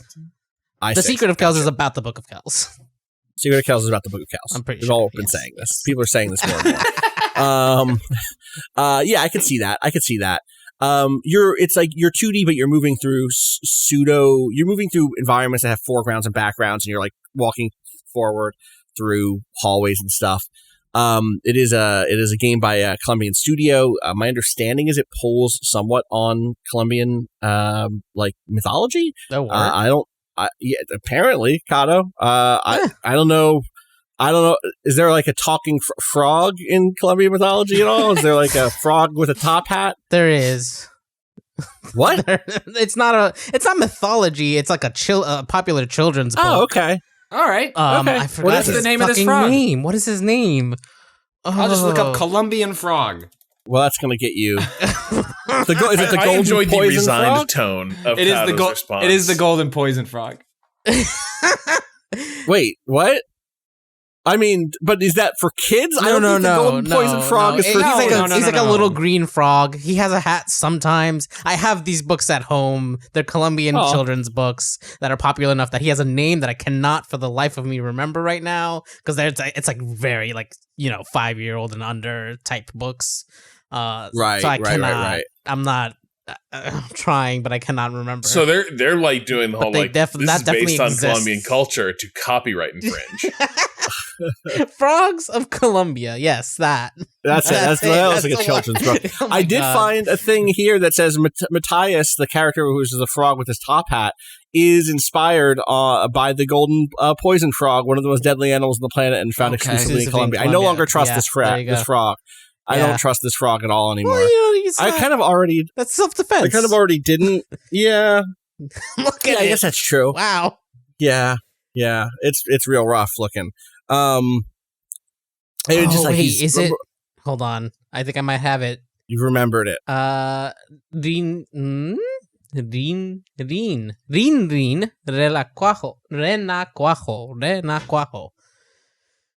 This is the name. My brain. This is all horrific. There's a bunch of stuff on the internet that is not what I remember from my childhood, but that's the name of the character. That is it this guy?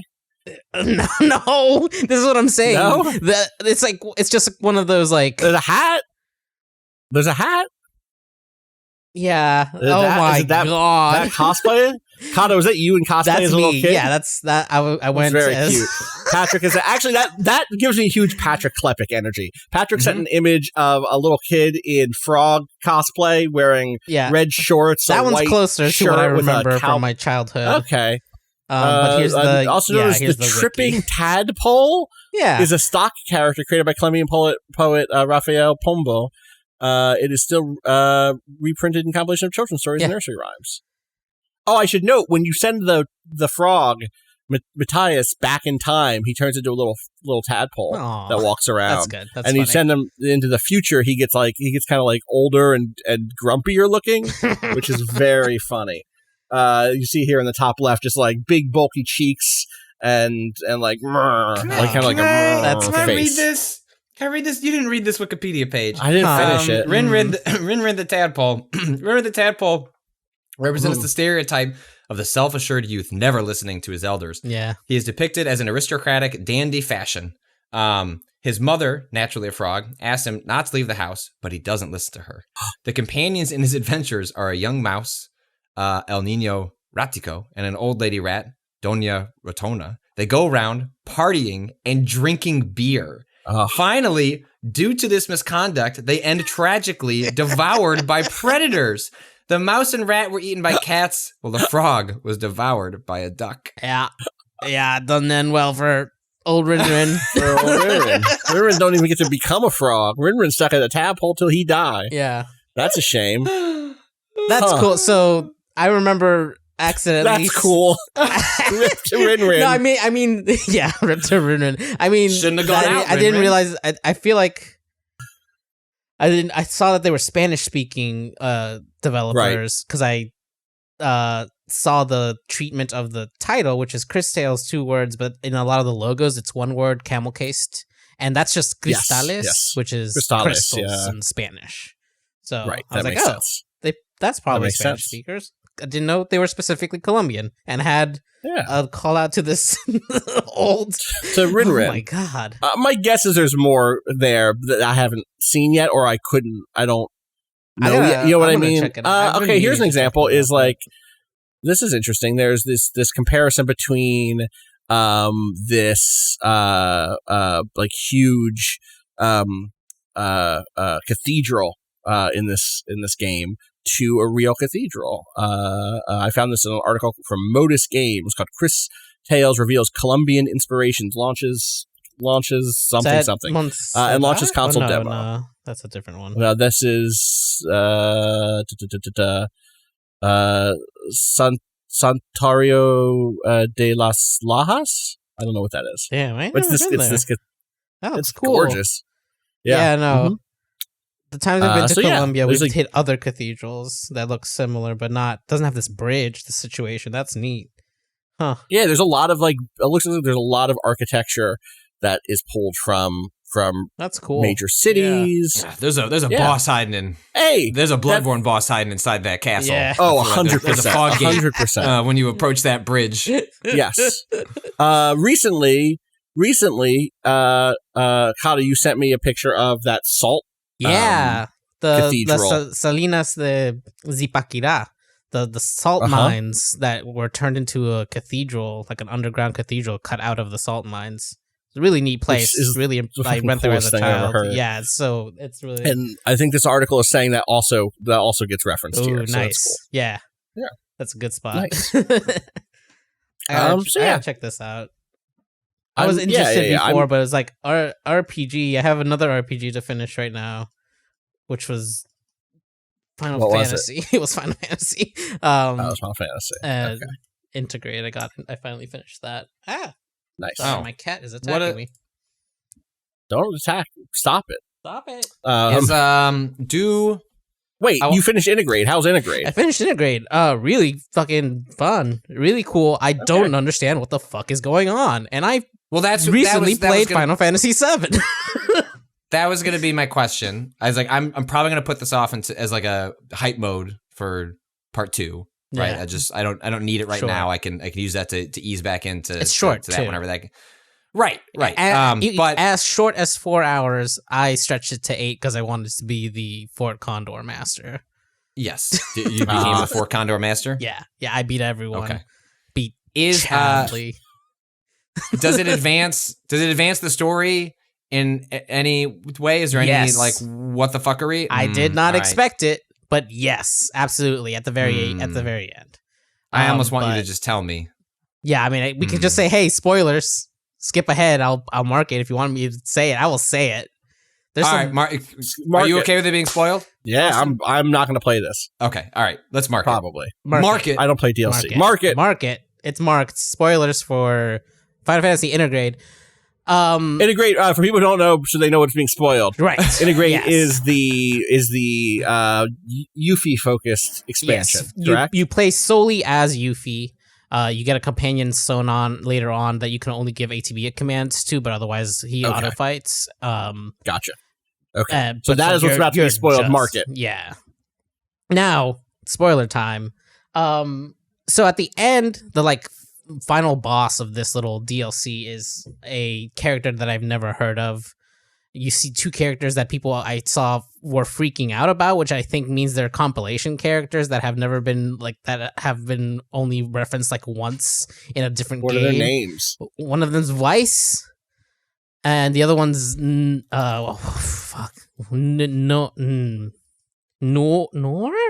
Am I misremembering that?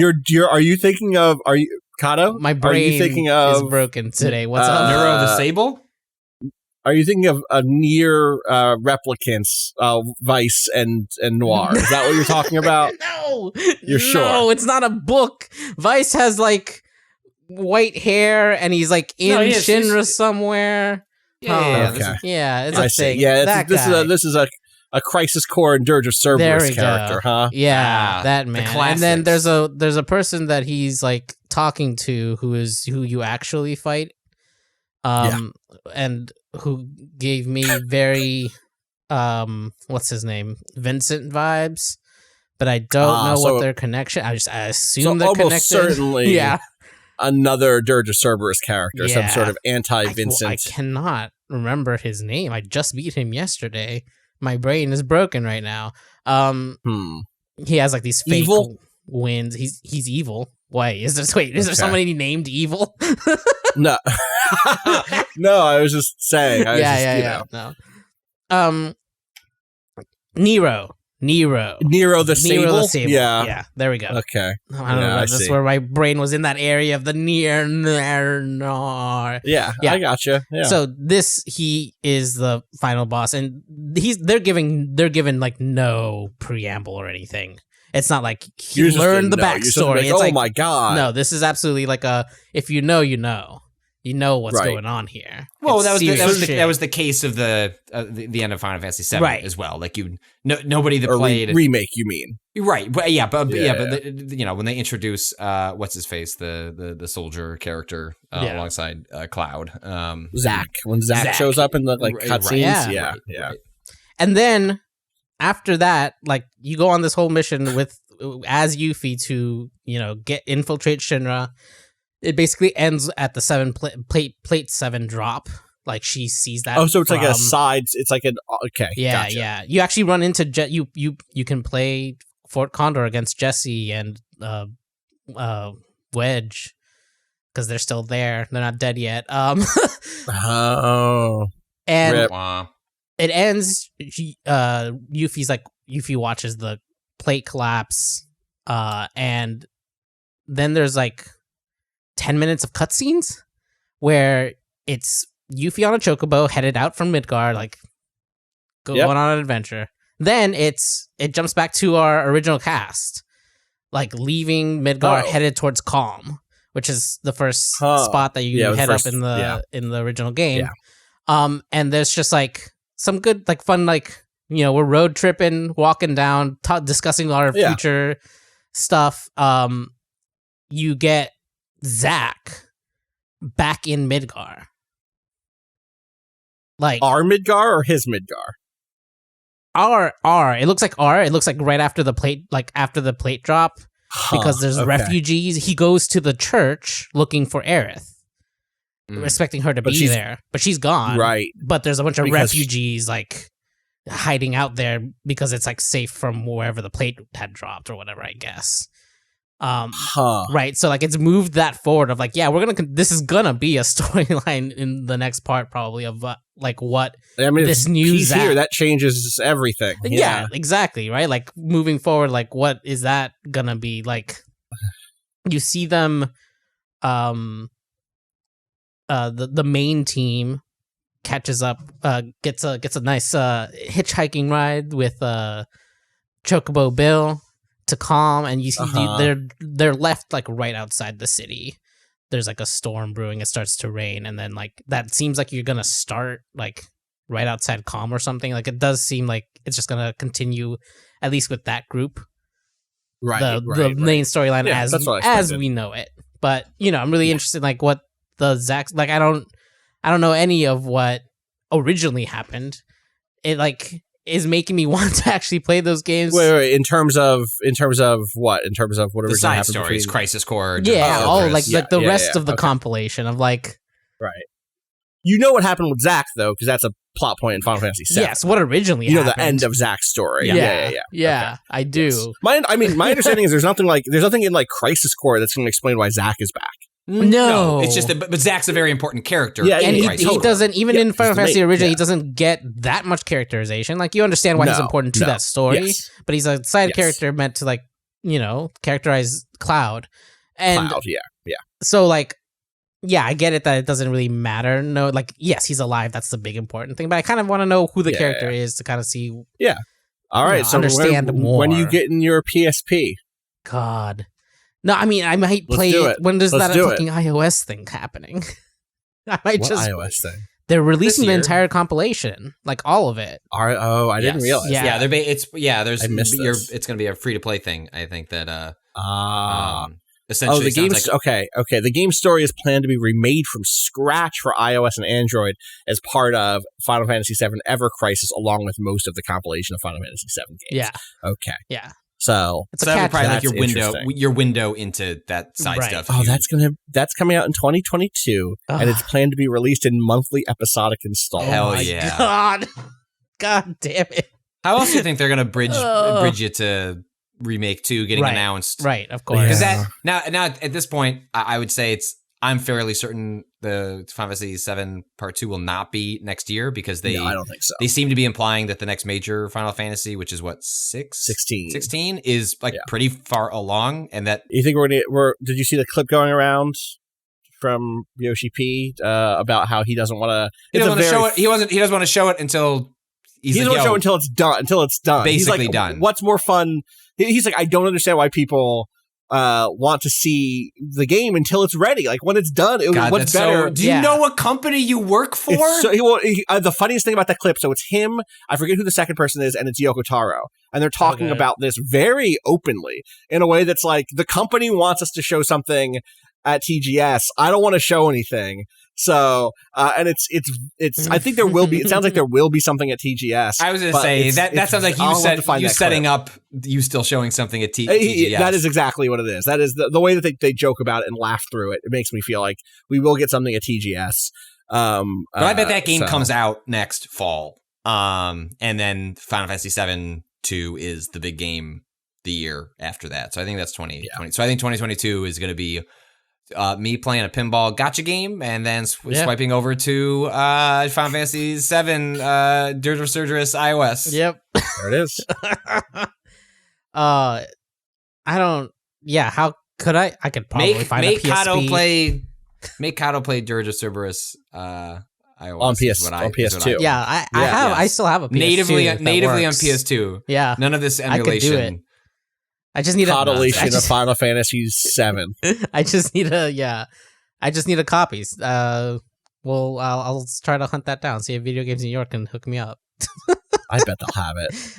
I would watch you play all the compilation games. I really would. It'd be very funny. Yeah, I would love that. I say this so hard. I don't have in the middle of some Dirge of Cerberus like dungeon and be like, "This game is terrible. What are we doing?"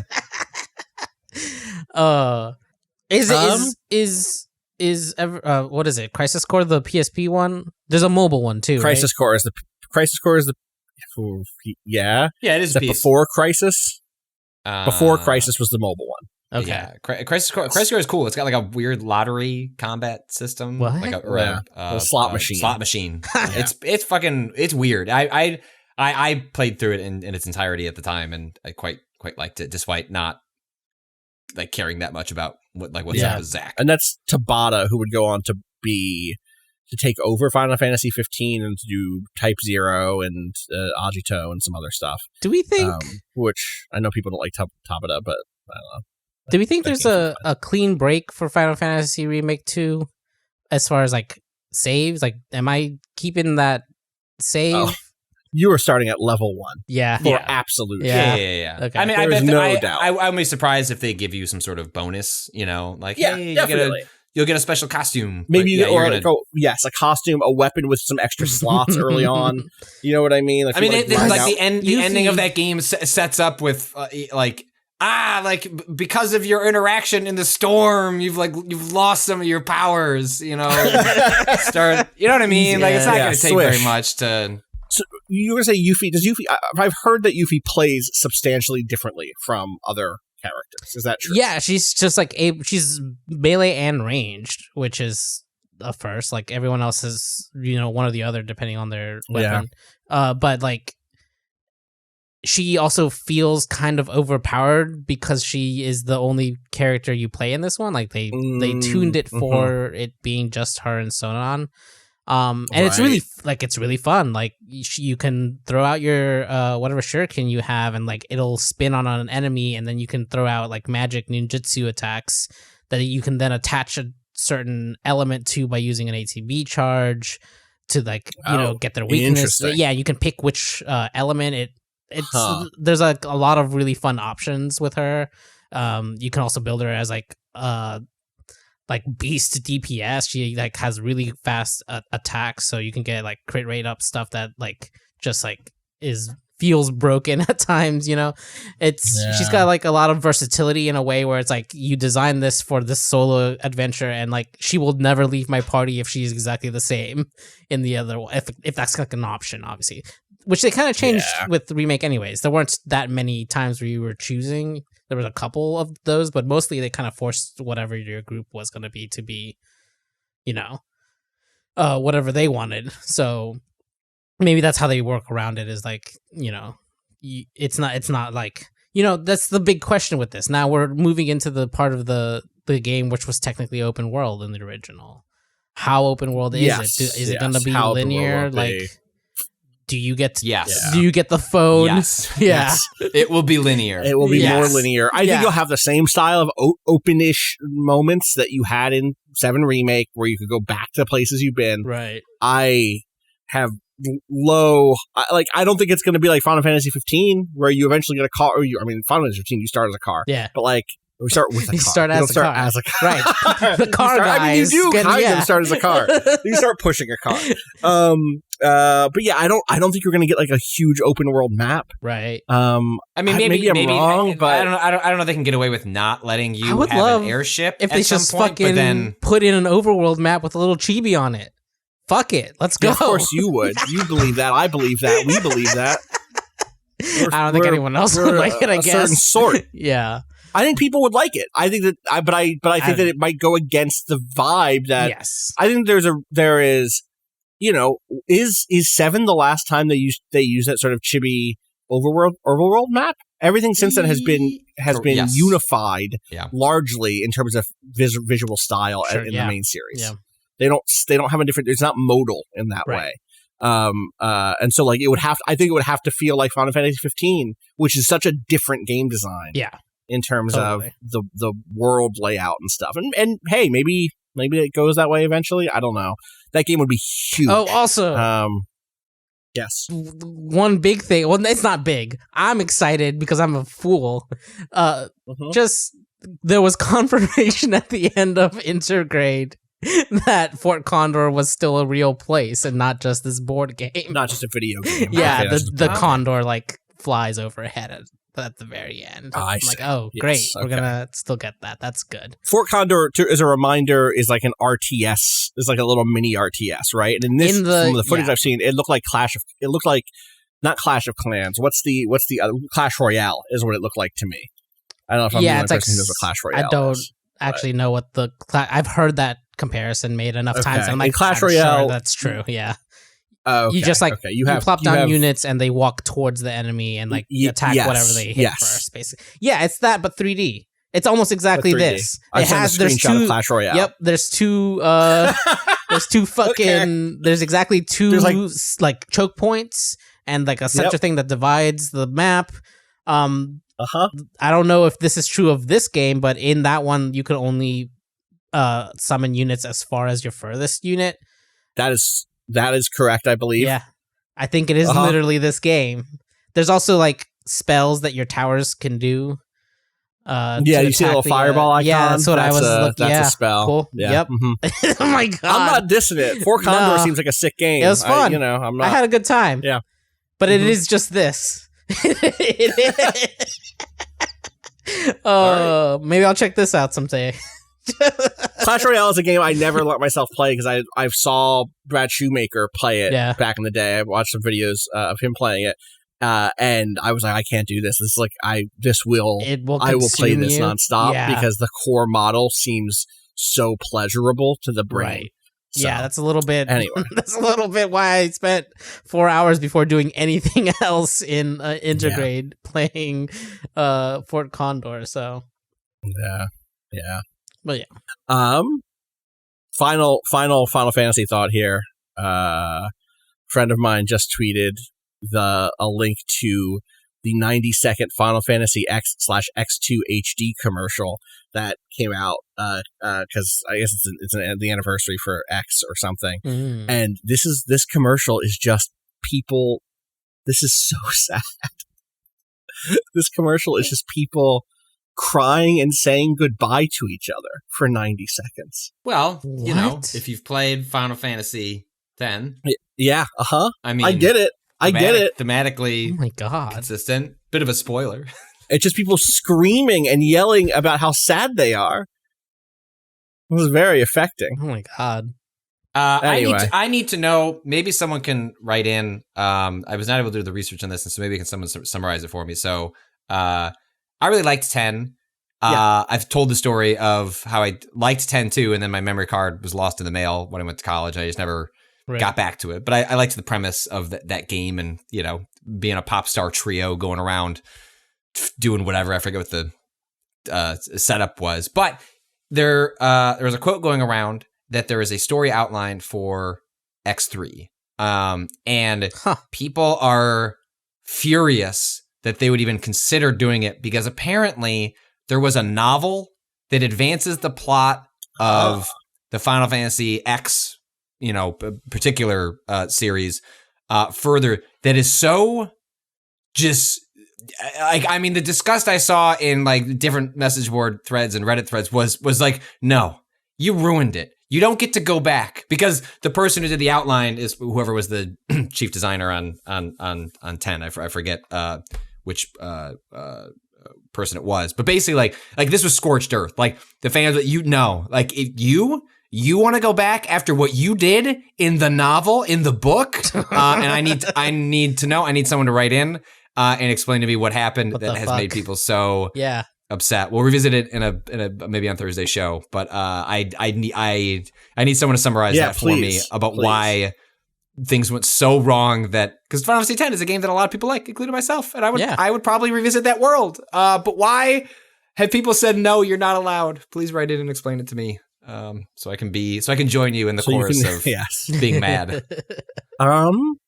We had some other things today, but I feel like we've gone pretty long. Do we want to save our Boomerang X thing, and maybe I'll try to wrap that up? Yeah, we can say that. The game's still good. And I'm excited to talk about I do want to finish it. I just didn't have the time. Let's hold. Yeah, let's hold that. Boomerang X is still good. We'll also talk about the Death's Door on Thursday. Yeah, the new game from the Titan Souls developer. Yes. Is that the Crow one? Mm-hmm. Yeah. That's the Crow one. Sick. That's the Crow one. That said, we do have some questions I'd like to get to before we wrap, if that's okay. Right. Gaming@vice.com is the address. Hey, gang. This one comes in from Corbin. Long time, first time, I think. Not a question, like every good live Q&A, but I just wanted to express my appreciation for both Rob's continuing home theater updates and also the deserved ribbing he gets for it. Gotta hear both sides. Also, would love any in-depth updates he has on his hi-fi software choices. I know I, at least, am struggling to choose between Rune or Volumio for my next step, and the entirely separate product Rune, ROON, is just a step too far. Rune has been said on this podcast, and not in the context. And specifically, I've never heard it connected with a step too far, and so I've being an extra $13 a month on its own. Am I right? Or if there's no interesting content to mine from that conversation, I'd love if Rob guested on Brad and Will's Tech Pod for a hi-fi deep dive. I'll ping those guys too, but y'all actually know them. So anyway, thanks as always for the great content. Love hearing every one of you every week. Stay good at it, Corbin. That's incredible. Is this software that I would also love to hear you on that podcast? Talk to me about hi-fi software, Rob. I don't know shit about hi-fi software. I mean, I'm not familiar with this. So Rune with a U hasn't come across my radar before. So I need but wait, what about Rune out. with an OON? That's what this is. Oh yeah, no, Rune is what we're building towards here. That's what I said. Yeah. Yeah. So, all right. Yeah, it's $13 a month. What do you get with that? What do you get with that? How is it worth that? You could sell me on this instant. Rob's okay. a little. Do you know that scene? Wait, do you know that scene in every chess thing, or like? Do you know that thing where it's like two great masters stare at each other, like two great duelists meet on the field, meet on the road, and their eyes meet, and one of them just forfeits because they've done the duel in their heads. They've instantly done the duel in their heads, and they recognize the talent of the other one, and they go about their day. I've just lost this duel. I saw in the glint in Rob's eye. I felt the entire line of argument stretch across the sky like a snake of lightning, striking me in the heart. I've subscribed to Rune. I don't even have an audio system. So, Rune is a really, really nice way to listen to and organize a music collection. It is sub-based mostly because their model requires ongoing like upkeep and curation. And so that's like, this is the part that will make you sound like just an absolute sicko. With Rune, you are fundamentally paying a subscription fee to a service to stream your own music to you. Now, that might sound weird to you. That might not make sense to you. But there's a few things that Rune does that are really good. It integrates really nicely with a lot of the other streaming services, so you can pay many subscriptions.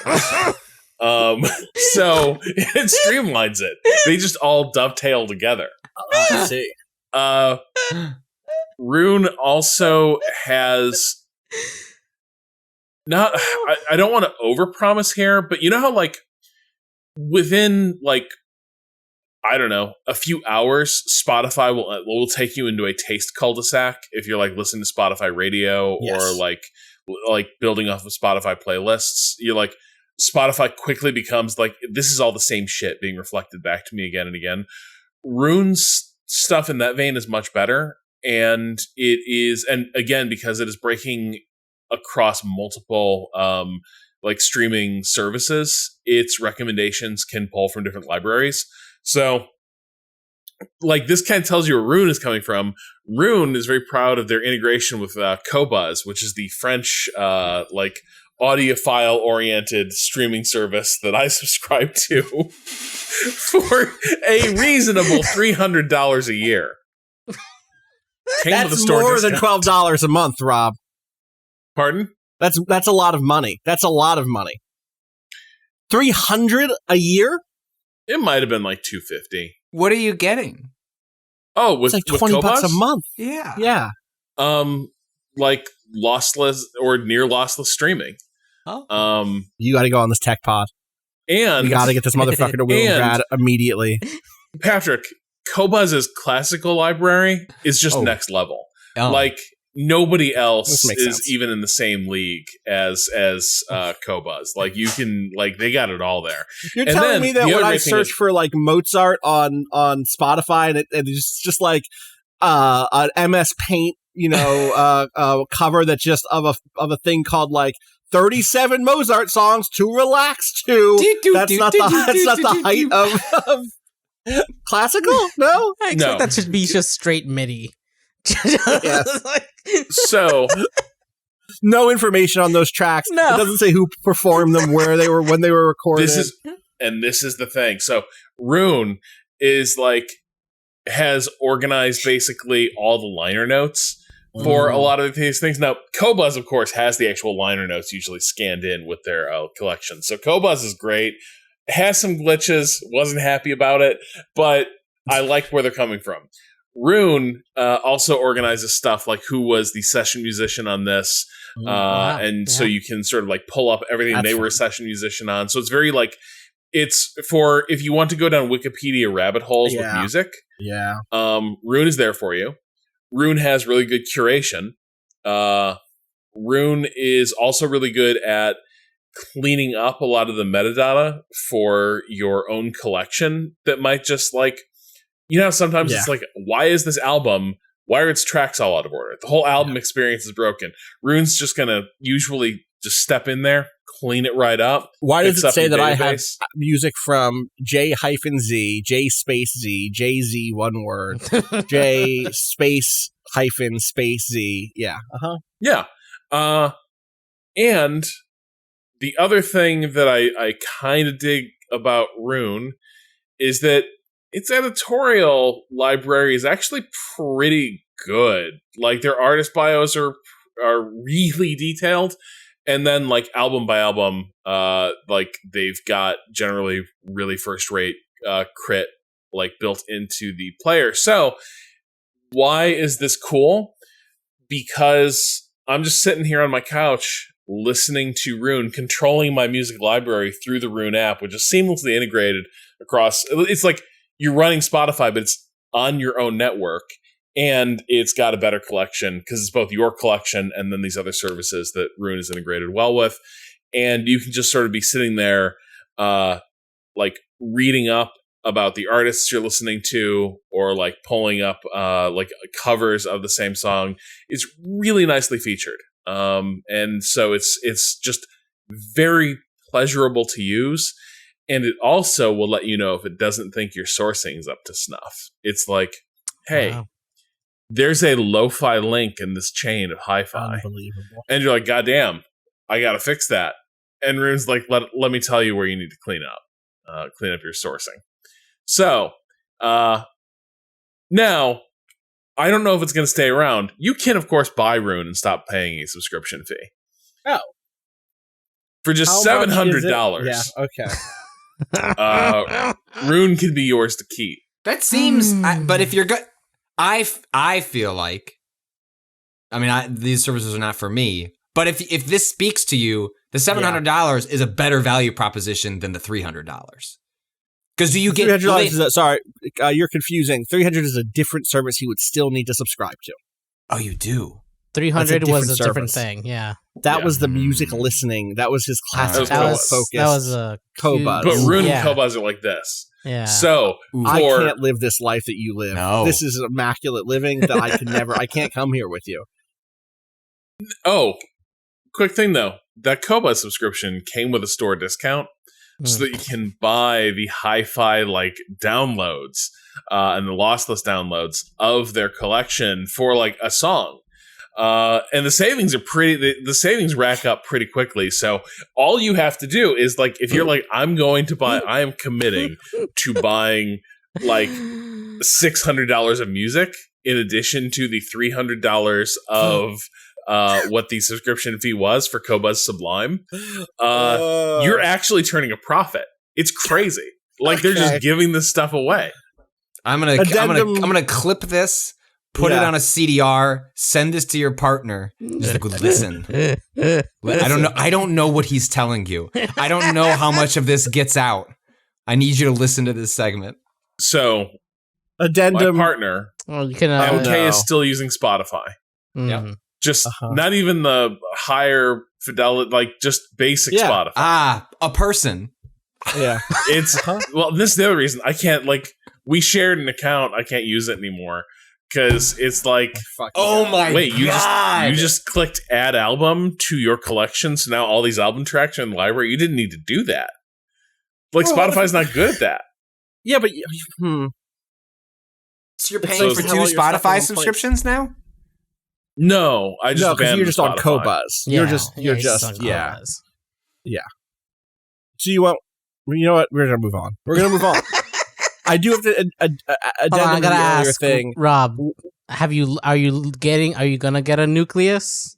Is that in the cards? No. Okay, so I need to explain. Cado did nucleus. Rune offers something called the Rune Nucleus. I don't think it's a good idea. Server built for sound quality. I don't think it's like. This is the part where I'm like, this is a boondoggle. This is a bridge too far. This is where I draw the line. This is a server. Yes. This is so expensive. It only includes there are zeros.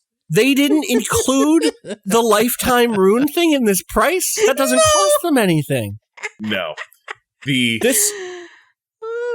Rune Nucleus, yes. Thank you, Cado. $1,500. Up to 10,000 albums, 100,000 tracks. You get a server that streams the music on your network to your house. And the idea is that the Rune Nucleus is so perfectly assembled and so minimalist that it is both electronically and physically soundless. And so your music is just so pure. There's nothing, no whirring of fans, no, just pure, sublime, lossless music. This page links a white paper, Rob. Yes. You can call anything a white paper, Austin. That's just a PDF. Yeah. It is just a PDF. It's actually just a Google Doc. It's not even a PDF. Yeah, so this is kind of what I don't think. So I think the nucleus for me is like you were buying what Rune is selling, but then you didn't trust yourself to just put the Rune software on your own setup and figure out what works for you. Now, the only concern I have is because Rune wants the nucleus to work, Rune is not invested in making sure it works well on things like a Synology NAS, for instance, which is, of course, where Rune will ultimately be living for me.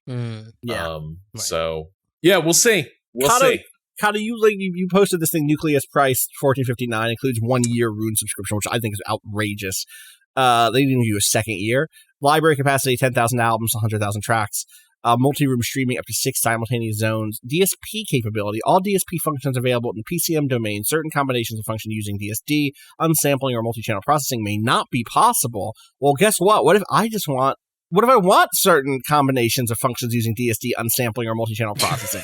What do I need those to be possible? And the answer is I just have to spend another $1,000 because MSRP $25.59 includes 1 year Rune subscription. Is Nucleus Plus, and it's all the same. It's all the same, except all DSP functions available. I don't know what a DSP function is. I guess I don't need to. See, this is why you have to know what that is to go on digital Brad signal Will's processing. Tech Podcast. I see, of course. Yeah, that's why I've never been on there. I don't. Yeah, this is like I can't hang with those dudes. But you should go and get schooled on this stuff. I go in, and I'm like, Brad, tell me something about Plex, and he's like, Plex is for babies. And then it'll be 10,000 words of let me tell you what I did. I just, I homebrewed a media management app for now it's a little janky, but once you got it set up the way, and I was like, I can't follow Brad down this rabbit hole. See, the thing is, the way everyone looks at me is the way I look at Brad, where it's I see. Yeah. Amazement. Your hubris is taking you, I admire you. You're a hero, but also I feel like you are going places where people were not meant to tread. Yeah. I want to. Go ahead. Oh, go ahead. I want to read this quote on the Rune Labs website that might as well just be Rob, but this is Mike from Singapore. Join 100,000 music enthusiasts. Quote: every time I fire up Rune, I'm amazed by how incredible it is. It's taken me a while to come around to the pricing, which looks expensive, but is in fact a bargain. Long live Rune. Oh, hey, you can connect your Tidal account to this. Yeah. Yeah. And Tidal integrates with Plex. So you almost have to have Tidal because Tidal just works seamlessly with everything. Everything. And Rune don't do movies. So you're going to need Plex anyway. Yeah. I'm on that Plex. Listen, you want an illicit strangedays.mp4, I know where to get that. It's my Plex server. Hang on. Do you have a Plex? Do you have a Strange Days MP4? Yeah. We'll talk later. All right, we'll talk. You should buy it. You should buy it. You should. That movie's actually good enough to own. Is the thing. Oh yeah, let me go see where I can buy it. Yeah. Oh wait, only the German Blu-ray is still available, which will not play on my Region 1 player. That is actually true. Yes. So unless I'm in the spring for Region B/2, I'm fucked. Yeah. Strange Days is good. Anyway, I will say, I did once send a Strange Days link to a prominent game developer. They were very happy about it. That's all I'll say. Also, you know what Rune has never done? It's never told musicians, hey, the idea was to distribute music, not make you money.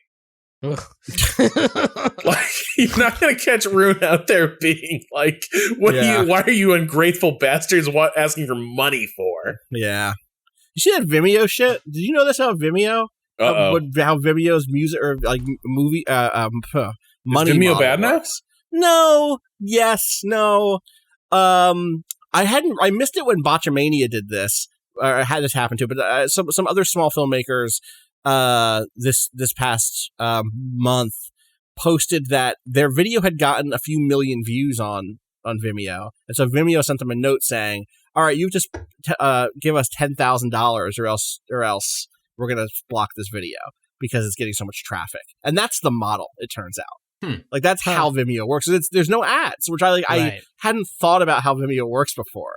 But the way Vimeo works is if you get enough traffic, they come to you with a bill. And it's not a bill because they're not going to backcharge you. They're saying we're going to shut off your account, basically, if you don't start paying us, because that's how much traffic you get. So I don't know that it's bad so much as it's a surprise. I think any business model that starts with, and then we'll knock on their door and tell them they owe us money is one that's hard to get behind. It's like the lottery in reverse. Where, like, you go around to a bunch of randos, it's like, one of these people is going to owe us $1 million. Yes.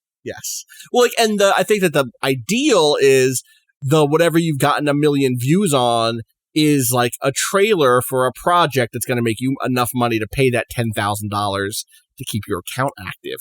But I don't have $10,000 like that. I mean, I don't have a hit Vimeo account either. But people who are doing like very funny comedy videos on Vimeo aren't making money from those comedy videos, you know? Anyway. God, I had another broad question, but I think we should just move on. Here we go. This is a food question from Lydia. Recently, I've discovered how easy making a good pizza can be, but I've been told my toppings choices are a bit unconventional. My favorite being dill pickle and artichoke hearts. So this brings me to my question. What is your favorite non-standard pizza topping? P.S. The dough recipe I've been using is J. Kenji Lopez Alt's foolproof pan pizza. It comes together in like 5 minutes with no kneading, and it's been fantastic every time I've made it. Nice. Unconventional pizza toppings. I got one. Where's the line? What? I don't know. Because we made a homemade pizza with chorizo. That's not standard at the Domino's. But fine. I don't feel like that's it's awesome. And it's in the mix of. That's what I mean. It just feels pepperoni adjacent. It's just not what you're going to get in the United States. You're not going to get. But I don't feel like that.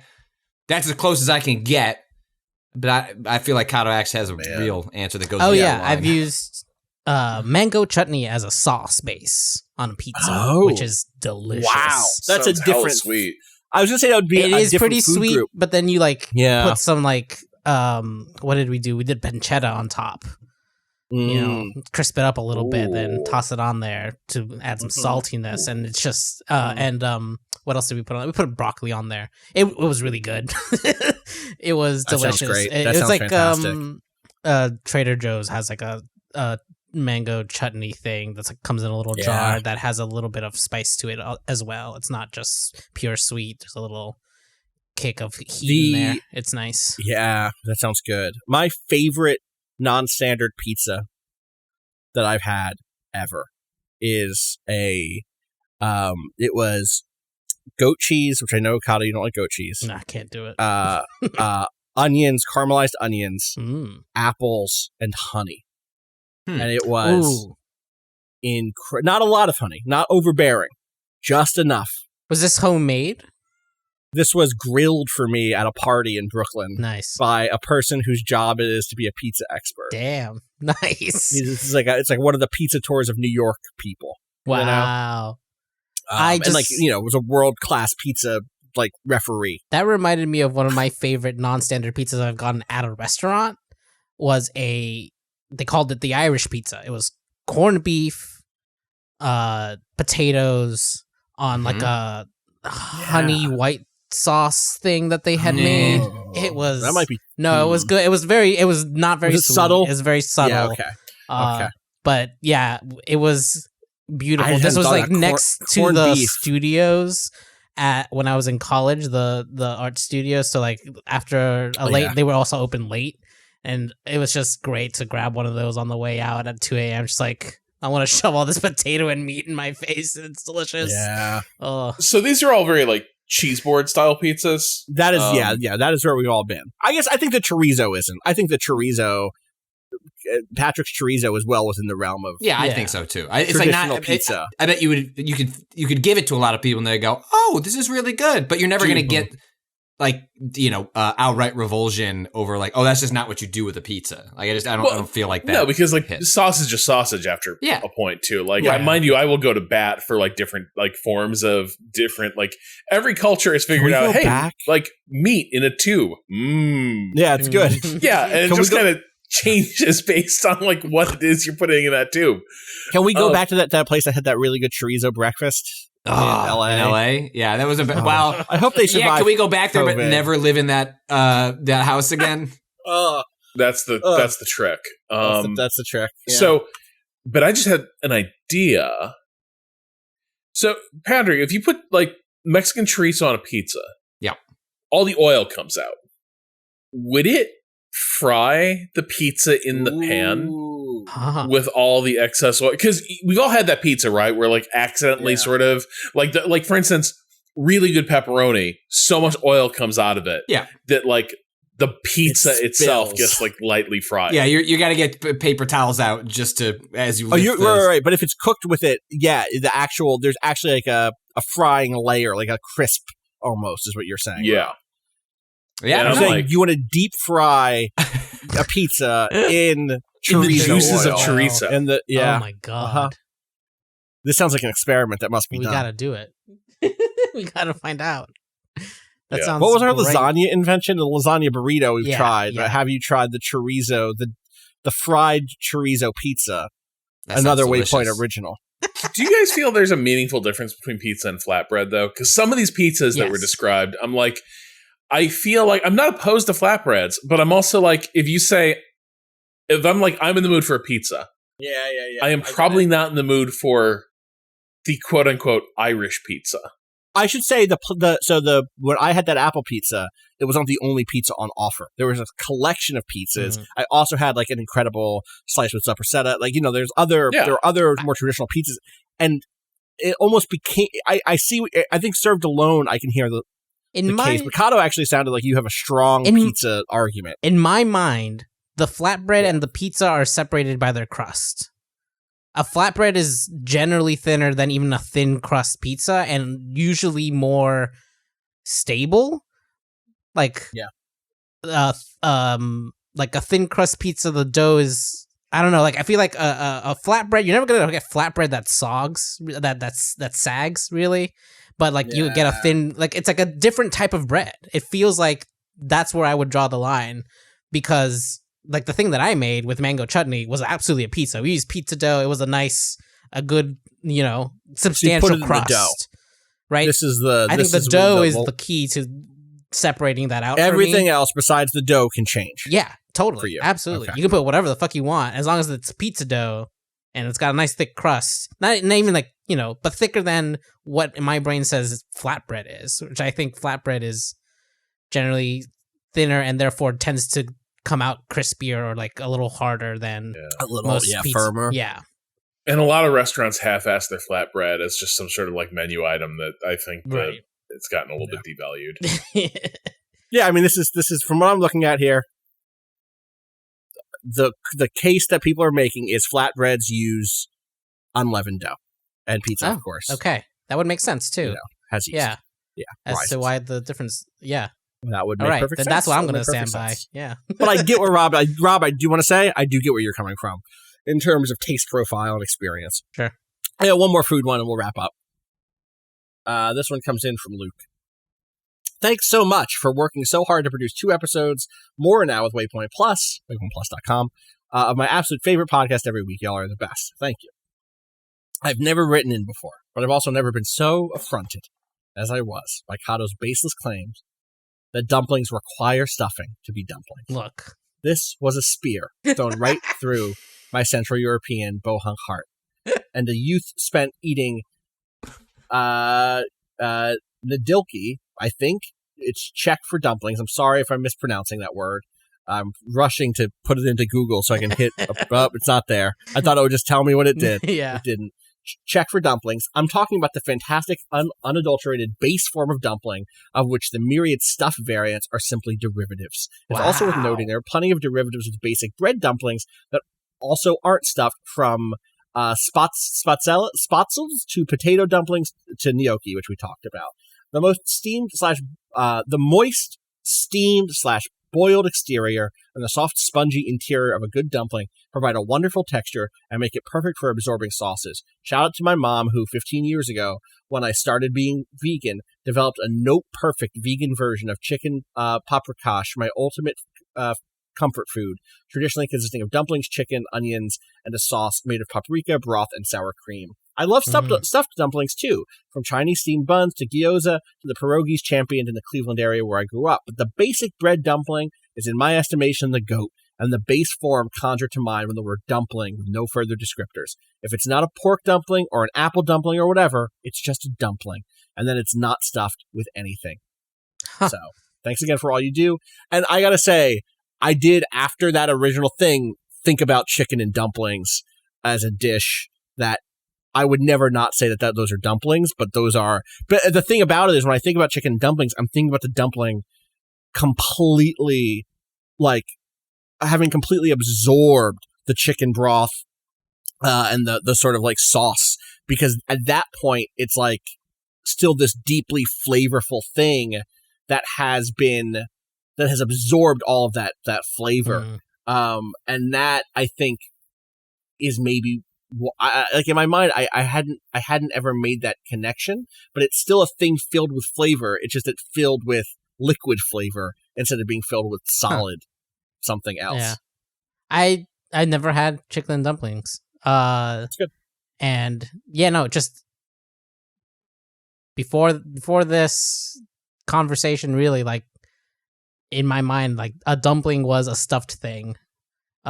Right. Mostly like my introduction to them was just Asian cuisine, gyozas, other like chumai dumplings. All of that is like the first time I ever heard that word, and then like that's just is what a dumpling is in my brain. When you say that word, that's that language, you know, the signifies that in my head. So like when we saw gnocchis called dumplings, my brain just broke. I was like, I've never considered something solid to be called a dumpling. So yeah, learn something new every day. There we go. All right. All the dumpling fans out there can ease back with the pitchforks. No, they're all good. No one was that mad about at the dumpling discourse. That's going to do it for us today. We'll be back later this week. What do we got? What's going on? You have to have the Psychonauts article up on the site now. Yeah. We got some more Resident Evil this week. We're going to come back to Tactical Tuesdays this week. I think we're going to do some Wilder Myth, if that makes sense. Rob, I think we were agreed on that, right? I'm not just talking shit. Okay. What else is popping off? Anything else worth saying? Is the Forever Purge pod going up this week? Yeah, Wednesday. Okay. There you go. So a lot of stuff coming. WaypointPlus.com if you want to hear us talk about the Forever Purge. If you want to hear, is that Tim Schafer interview? That's just a text article on the site, right? Patrick? Yeah, it's just the text article with also also quoted in the pieces. Lizette, I'm sorry, I don't know how to pronounce your last name. Lizette Titri Montgomery, the art director on the project as well. Awesome. So go check all that out. Waypoint.vice.com, waypointplus.com to support everything we do. Follow me on Twitter at Austin_Walker. Where can people find you, Patrick? At Patrick Klepek. Rob. You can find me daydreaming of Pierogi Fest in Whiting, Indiana, which is my locus for all things dumpling. You can also find me on Twitter at Rob Zachnay.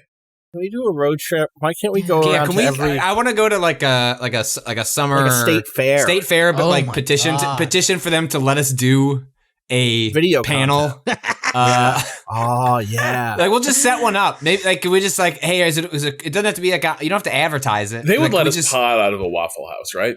We, the Waffle... Rob, we cannot get into the Waffle House idea here. We have too many people to sign off who need to sign off on that in the extended family. But it rose that we could do a Waffle House thing. And I would like to. I haven't been to a Waffle House in so long. And it's like home there. It's like a real grimy... When you're there, your family. Your family. That's what they say at Waffle House. When you're there, you have an all right time. You have a good time. Yeah. When you're there, where are you? Waffle House? Waffle? What are you doing later? Waffle House. Well, yeah.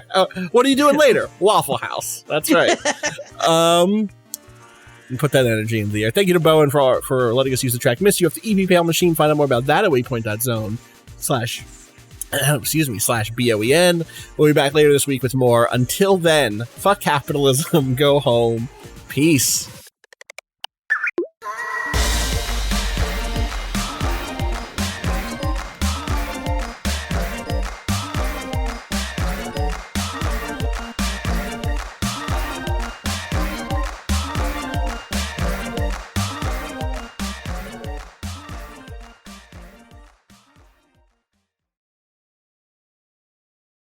I feel like I skipped a thing in the outro. You did.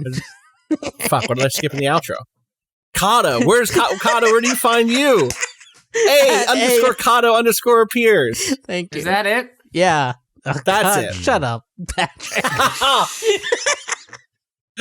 him. That's right. Gloves off, Cado. Ooh, shut up. I was going to come out swinging. It's weird though. Honestly, I don't like the idea of calling these things dumplings. I think we need another word for them. Because, like, dumplings gotta be stuffed. They don't. They have to be dumped. Huh.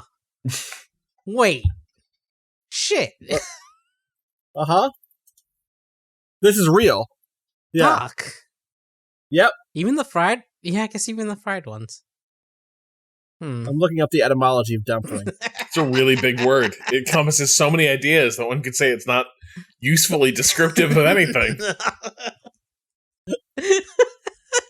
It comes from a Low German word, dump, which meant lump. It meant that it was lumpy dough. Wow. Yeah. Uh-huh. You can see then how it ended up being like, well, the lumps are just the food it's full of, right? But it originates as just like a big weird lump of dough. Oh man, is sacchetti a dumpling? I don't know what sacchetti is. What's sacchetti? Sacket pasta. You just create a little pasta sheet and you twist it and you fill it with good things, and it's good. I made it. Sounds good. That looks good. That was pain in the ass for. Yeah, I bet that looks like all homemade pasta. It's all just like, that was good. Not doing that again. Yeah, never again on that one. What if we called them lumplings instead? Right. So isn't that those people from Adventure Time? Aren't those the people from? Yeah, that's good. Yeah, that works.